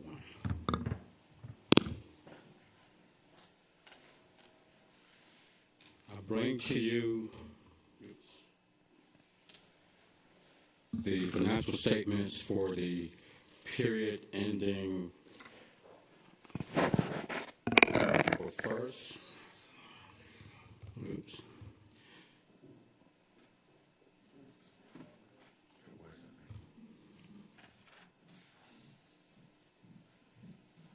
Just trying to get you my notes here. Again, this is for the period ending October 1st. As far as the general fund, that's the fund we normally concentrate on. Revenues, property taxes are right at 16.8% of the budget, which is a little bit lower than last year, where it was 17.4% at the end of October. But most of the big collections happened during the month of November, so we're anticipating we did see a large increase in the month of October, so the next report we should be on track. As far as expenditures, we're at 19.9% of expenditures for the month of October, which is pretty much where we were last year. For salaries, other support salaries are 24.9%, which is to be expected between the 20% and the 33%. In total, the general fund actual expenditures are right at 23.5% of the budget, which is reasonable for this time of the year, pretty much at that first quarter, so we're pretty much on target. Other cash investments, we want to concentrate on a different fund for this report, but we just want to talk about the cash balances, which are stable for this time of the year before the second installment that we normally get in December. Property tax revenues, historically in prior years, we were critically low at this point. One year we had issue a tax anticipation note, and a few years we had to ask Chatham County Revenue Office to go ahead and release some tax collections payments earlier than the end of the month, but we haven't had to do that in the last 4 years. Other general fund changes, fund balance is still pretty healthy. We don't have the final fund balance for FY22. We are still in the audit process. The auditors are hoping to finish up this month. If not, it's going to be in January. Are there any questions about Fund 100 or any other fund? We're still in the process of cleaning up some of the federal grants. Most of them were during the month of October. We have a couple that we're still making some adjustments on, and those adjustments should show up in the November statements. Yes, ma'am. Wait, Ms. Johnson. Thank you for your report, Mr. Jackson. Couple of things. I want to thank you and your staff and also my fellow board members for helping out with the budget so we wouldn't have to ever do another tan again and get a healthy fund balance. That is one thing that is actually a waste of taxpayers' money by having to pay interest on a loan. So I just wanted to thank you and your staff for moving that boat so we could have that healthy fund balance, so we could have enough cash on hand to be able to pay our debts. Thank you, sir. Dr. Haskins-Brown. Thank you. Thanks for your report, and I know you and your team are enjoying Eunice. I'm enjoying Eunice. It's Mickey looking at this. We're still trying to tweak some things and change the report a little bit, but we're getting it. But it's cool. I mean, I think we're seeing the light at the end of the tunnel from our previous system. I look at extreme numbers. So I'm looking at page 6, and it's more of a budgeting process, thinking process, than it is anything else. Line 23, salary support, we rebudgeted. It would have been $858,000. We reduced it by $672,000 and projected we'd spend $185,000, and then we're at $403,000. So I'm just kind of wondering, why did we revise and then double what we spent in that area? Like, what was askew in our budgeting process that we're off like that? The fund that's in question is actually a grant, federal special ed grant. We initially started out with projections during the month of April, May. I call them projections, but for the most part, we start out leaving the budget as it was. Then in July, August, once we get a feel for an estimate of what we think they're going to get for that year, for the most part, we would go in and make an adjustment and reduce the budget down to a particular dollar amount to match what the federal government is telling us we're going to get. That's the second step. The third step is, at some point during the year, they do spend a lot of their expenditures during the summer for this particular grant, then at some point we will go back and revise the budget to make it match the expenditures, to true up to the expenditures. So it's kind of a three-step process to get there. For this particular grant and a couple more where we have expenditures during the summer. So we guess what we think they're going to give us because we don't know exactly. And so this estimate of 185 was based on what we thought we may get. Yes. But we ended up getting much more. So no, what we thought we were going to get was the original amount of 858. That's what we started with. That's what we had last year. Then they revised. We submitted a budget thinking we were going to spend $185,000 on support salaries. But we actually have spent year to date $403,000. Right. So we've spent more than we thought we were going to have. I was just wondering what was broken And that particular down. line. So now we just need to do some budget transfers to move money around within the current budget.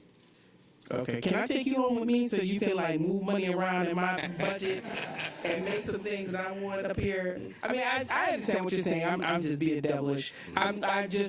We get criticized on our budget projection process, and usually we're really good. And I just wanted to know what our process was there. So. Yes, and unfortunately, with some of the federal grants, it's not really a budget projection per se. For instance, what we do with the general fund, where we know, okay, it's based upon the number of students and the money follows the students. Mm-hmm. Most of the other grants, it's in a program, and we try to do our best. The program directors actually do their best guesstimate on where they need to put money, but things may arise. They may, okay, if we don't have staff for a particular program, then we have to hire substitutes and other personnel, and I believe that is the case here. That's why I said we just need to move money around. But I can follow up, get the detail on it, but I'm quite sure that's what it is. We just need to move money around to pay the substitute staff for the staff that we thought we were going to have in place that we did not. Okay. Thank you. Yes, ma'am. Any other questions? Moving on, Mr. Jackson, do you have the next item? Or, no, that's the quarterly East Loss report. And Mr. Bozeman, I'm going to say that since we had an hour on this morning, or 30 minutes on it. It'll be very abbreviated. I hope. Yep.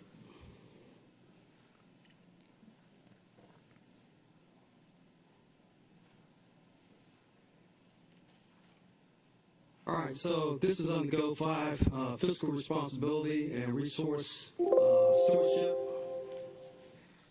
Okay. Might be even more abbreviated.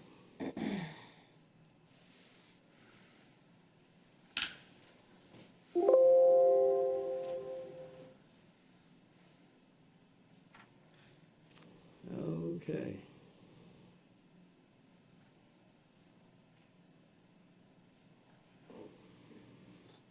For some reason, it's making me sign in.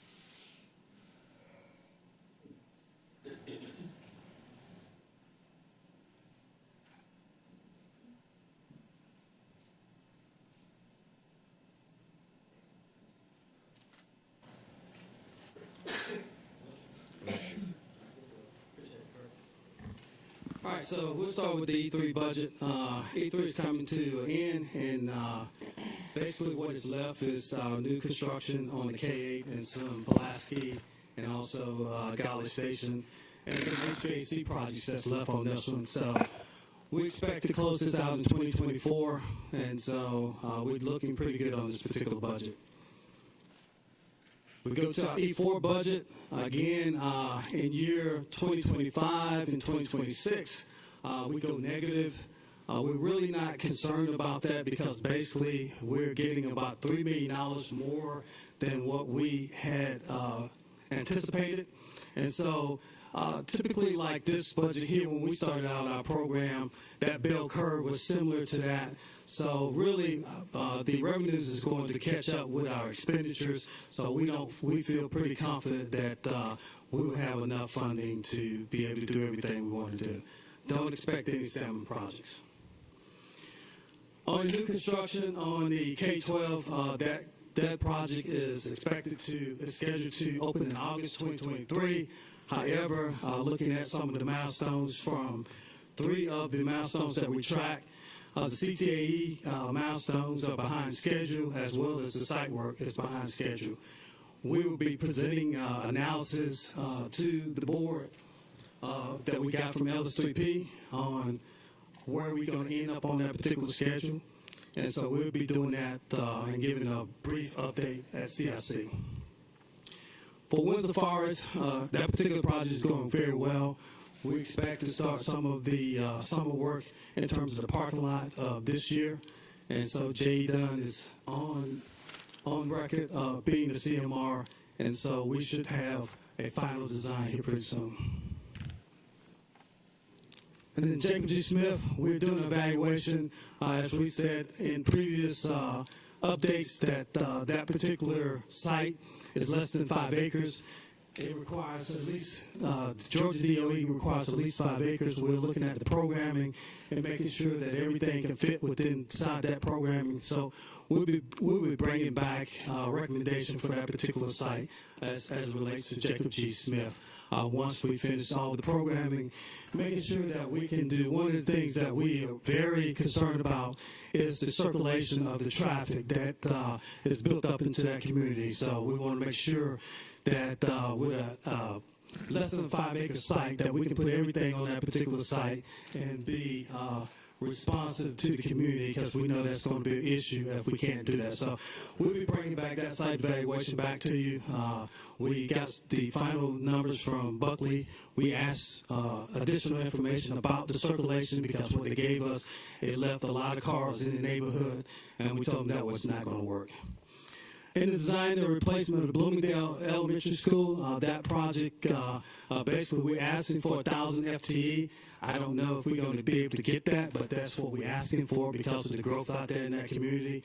And so we're in the preliminary design, and we expect to start that project. We would like to start that, at least the demolition of it, next June. So that's very exciting for us. That got pulled up because of all the growth out there in that area, and so we're very excited about that one as well. And then we have a lot of additions in construction. Savannah Arts Academy is going very well for us. College Station, still in design review, Pulaski, K8. But all of these schools will be coming online in August of 2024. And then we just have a lot of major renovations that we're doing throughout the district. This E4 East Blocks program was designed basically to go back and take a look at some of our schools that was in E1 and some of the schools in E2, and do a lot of major renovations in these schools. Some of the other projects, as you know, we went out and did a tour of the restroom bus facility. We're starting that construction here pretty soon. And so we've already finished the parking lot. A lot of HVAC work going on, a lot of roofing going on.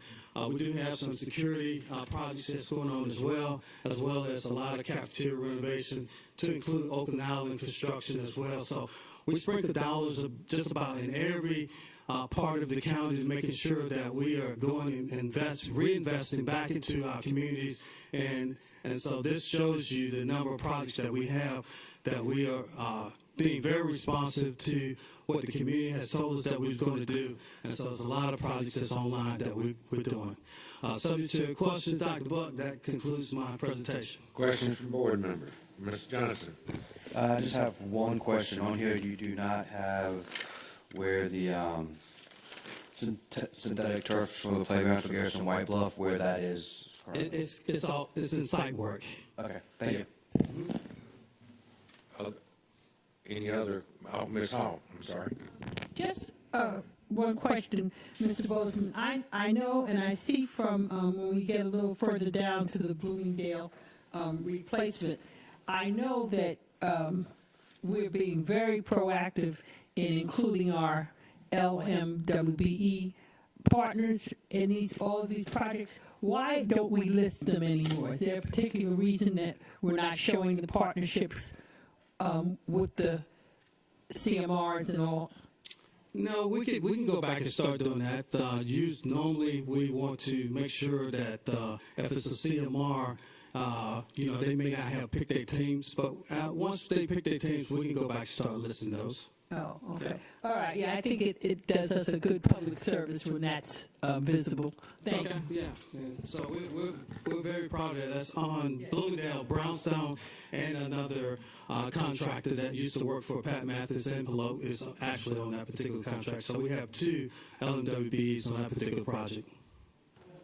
Okay, thank you. Any other questions? Thank you, Mr. Bozeman. Moving forward on the budget amendment, Mr. Jackson. Yes, sir. This is budget amendment, revenue amendment for East Plus 3. The Division of Finance requests the board to approve the proposed adjustments for East Plus 3 revenues and expenditures. This action is just to adjust to reflect the recognized revenue at the end of October 31st, 2022. This action will allow money to be applied to contingencies to support ongoing projects. Below, you see where we're making adjustments to a few revenue accounts, and we're also adding the additional budget to unallocated in the amount of $1,900,009. Thus, be it resolved upon recommendation of the superintendent that the board approve the amendment of the East Plus 3 Fund 312 multi-year budgeted revenues and expenditures by $1,900,009 as summarized in the tables above. Heard the resolution. Is there a motion to that effect? Ms. Johnson and Ms. Hines seconds. Ms. Johnson, anything? Ms. Hines, anything? Other board members? Hearing none, all in favor of the motion, raise your hands, please. 1, 2, 3, 4, 5, 6, 7, 8. Motion passes 8-0-0. Moving on to budget transfer. The budget transfer is for East Plus 4, Safety and Security. The campus police departments request board approval to transfer funds from East Plus 4, Safety and Security, to various safety and security accounts that are in the table below. As we point out initially, when we do adoptions for East Plus projects, we place a lot of the funds into one account, then we later come back and divide it up into accounts where we will actually spend the money. So that's what we're doing here. We're moving the funds from the first initial budgeted account to various accounts in the amount of $6 million. Thus, be it resolved upon the recommendation of the superintendent that the board approve the transfer of funds from E4 Safety and Security to various E4 Safety and Security project accounts for the purchase of school safety and security equipment over the next 5 years. Ms. Johnson moves. Is there a second? Dr. Brinkman seconds. Anything, Mr. Johnson? Yeah, just real quick. I'm going to support this. I think what happened a week ago today just shows how much we need to support our entire campus police department. Dr. Brinkman, anything? Anybody else on the board? Any questions, concerns? Hearing none, all in favor of the resolution, raise your hands, please. 1, 2, 3, 4, 5, 6, 7, 8. Motion passes 8-0-0. Moving on to another budget transfer. The next item is a budget transfer in the American Recovery Plan Act grant, Fund 448. The Division of Operations requests the board approve the transfer of funds in the amount of $1,466,890 to create recruitment and retention incentives for custodial employees. This transfer is necessary to maintain the operation of and continuity of core staff and services. Thus, be it resolved upon the recommendation of the superintendent that the board approve this, subject to final state review and approvals, the transfer of budgeted expenditures of $1,466,890. Ms. Hines moves. Is there Ms. Howell seconds? Ms. Hines, anything? Ms. Howell, anything? I'm happy to see this. Yes, ma'am. Any other comments from board members? Questions? Hearing none, all in favor of the resolution, raise your hands, please. 1, 2, 3, 4, 5, 6, 7, 8. Motion passes 8-0-0. Moving on to CMR services. The next item is for RFP C23-08, CMR 05, CMR services for Bloomingdale Elementary School replacement. Proposals were received from J.E. Dunn Construction Company, McKnight Construction Company, Polk Construction Company, and TQ Constructors Incorporated. The selection committee members consisted of Bill Hudega of Parsons, Director of Program Management, Slade Henley, Program Manager, David Duvall, Senior Construction Manager in Capital Projects, Nicole Callahan, Project Manager, Ross Kearney, Project Manager, with Teresa Jane Phillips, and Purchasing Agent serving as a Selection Manager. Administrative reviews were conducted on all 4 vendors. Responses were deemed responsible and responsive. After the committee's evaluation of the RFP responses, it is recommended that RFP C23-05, CMR Services for Bloomingdale Elementary School Replacement Project, be awarded to TQ Constructors Incorporated with an initial stated cost limitation not to exceed $40 million. The award recommendation is based upon the availability of funds. Thus, be it resolved upon the recommendation of the superintendent that the board approve the award of RFP C23-05 CMR Services for Bloomingdale Elementary School Replacement Project to TQ Constructors Incorporated with an initial stated cost limitation not to exceed $40 million. You've heard Dr. Brinkman moves and Ms. Hines seconds. Dr. Brinkman, anything? Ms. Hines? I've got one question here. Will this school have pre-K enrollment? Or do they have it now? Because we're trying to get all the little people educated, so I was just asking, because that's out there. Ms. Hines, I'll verify that. I believe they do. Oh, okay, thank you. I don't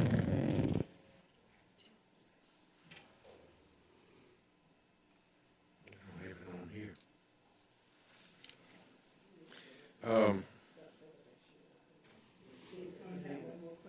Okay, excuse me.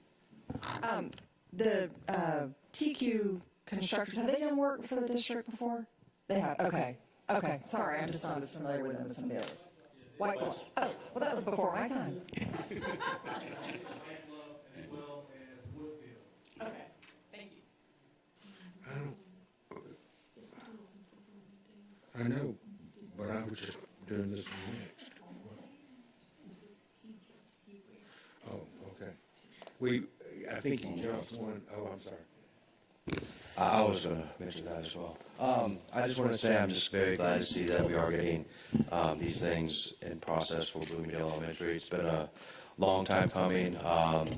Those Bloomingdale Bears, they love their little school. The teachers love those kids, and the kids love the teachers, and the whole neighborhood just loves the school in general. So I'm looking forward to getting this thing up and getting those kids in that new school ready to go. Okay, any other comments or questions? All in favor, raise your hands. 1, 2, 3, 4, 5, 6, 7, 8. Moving on, passes 8-0-0.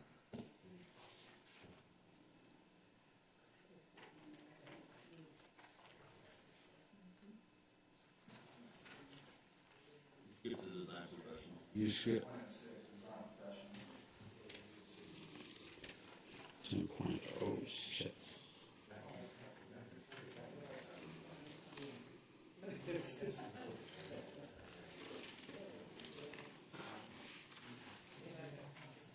Anybody got a copy from Mr. Jackson? All right, thank you. I put everything out of my folder except my binder except for this one. Design professional services for Bloomingdale Elementary School. On February the 2nd, the board approved RFQ C22-04, Architectural and Engineering Services Annual Contract. The awarded vendors were Cogdell and Mandrella Architects, PC, Godwin, Mills, Kaywood, LLC, Hanson Architects, PC, Hussey Gate, Bell and DeYoung International, and James W. Buckley and Associates, Incorporated, and Raymond Engineering, Georgia, Incorporated. At this time, staff is recommending approval of James W. Buckley and Associates to proceed with design services for the Bloomingdale Elementary School Replacement Project. The fees for services are $1,716,000 for basic design services and construction administration, and $26,500 for reimbursable allowances, not to exceed totaling $1,742,500 for the design professional fee. Also included in the design is producing documents for the Georgia Department of Education site approval application and demolition documents.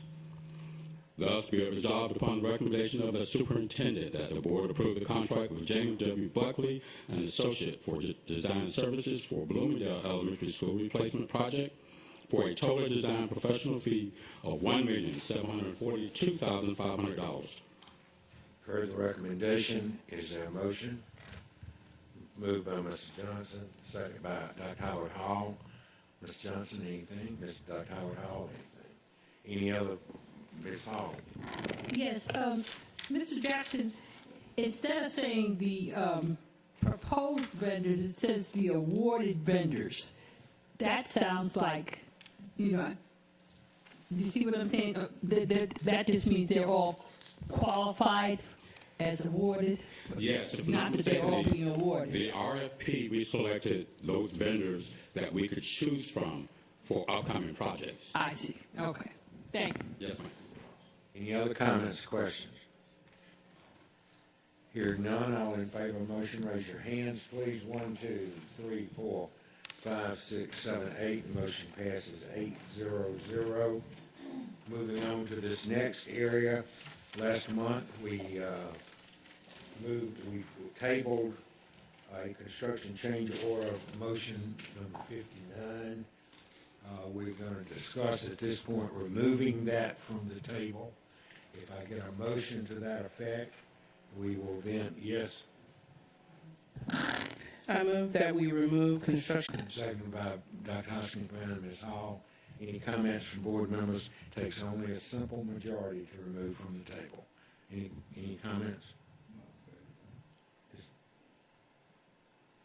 You can ask a question, I just want to thank the district for having small group meetings with us, discussing the change order, and for us to take a moment to table it last meeting to bring it to this meeting so that we didn't have a rush decision. Thank you, sir. Any other comments? Okay, you only have questions. All in favor of the motion to remove it from the table, raise your hands, please. 1, 2, 3, 4, 5, 6, 7. All opposed, 1. Motion passes 7-1-0. Moving on to the motion, I'm going to ask for a motion to amend the original motion to approve the change order 59. And Ms. Hall is raising her hand to make that motion. Is there a second? Second by Ms. Hines. I have a speaker in the audience who wishes to speak on the motion, and we will have him come speak before we discuss and vote. Welcome, Mr. Leslie. Thank you, Board. I submitted a letter last night. I'm sure all of you had it, so I was just here today to see if there was any questions prior to the vote. I believe, did everyone receive that last evening? Yes, ma'am. If the chair will allow. What? A question of Mr. Leslie. Sure. Can I clarify that the request in your letter was for an additional meeting with the architect and district staff to specifically discuss the change order? Is Yes, that correct? correct. Thank you. Any other comments or questions? Do you have anything else you'd like to say, Mr. Leslie? No, sir. Okay. Thank you. Thank you. Questions or concerns from the board about the motion?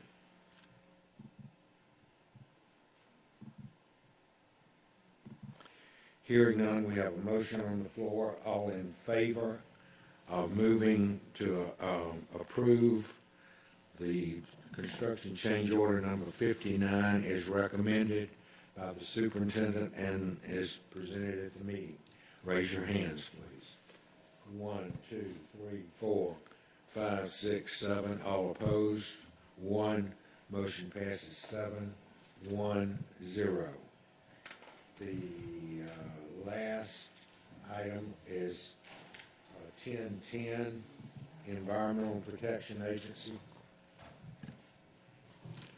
The Environmental Protection Agency Clean School Bus Program provides $5 billion over the next 5 years to replace existing school buses with zero emission and low emission buses. The program is funded by the Bipartisan Infrastructure Law. This program will replace up to 25 diesel-fueled school buses with low and zero emission school buses. The Savannah County Public School applied for and was awarded funding to purchase 25 electric school buses. Zero emission buses will improve the environment as CCPSS students are transported in daily. The grant will award $9,875,000 to replace 25 buses, $9,375,000 for 25 new electric buses, and $500,000 for eligible charging infrastructure. To qualify for this grant, the program must be closed out by October 31st, 2024. Be it resolved upon the recommendation of the superintendent that the board accept the EPA Clean School Buses grant for $9,875,000 for the purchase of 25 electric school buses and charging infrastructure. Heard the resolution. I'm just going to already call your name. Ms. Grabowski made the motion. Is there a second? Dr. Hoskins Brown, second. Ms. Grabowski, anything? Needless to say, when we had our last meeting and we had the electric school bus here and recognized the reception of this grant award, it's fantastic news. I'm thrilled to see us moving in this direction, and I think it's pretty safe to say at this point this technology is here to stay. Thank you. Dr. Hoskins Brown, anything? Anybody else? Hearing none, all in favor, raise your hands. 1, 2, 3, 1, 2, 3, 4, 5, 6, 7. All opposed? 1. Motion passes 7, 1, 0. Ms. Hines, do you have a motion to adjourn? Ms. Hines moves to adjourn. Dr. Hoskins Brown, second. All in favor of that motion, say aye. Aye.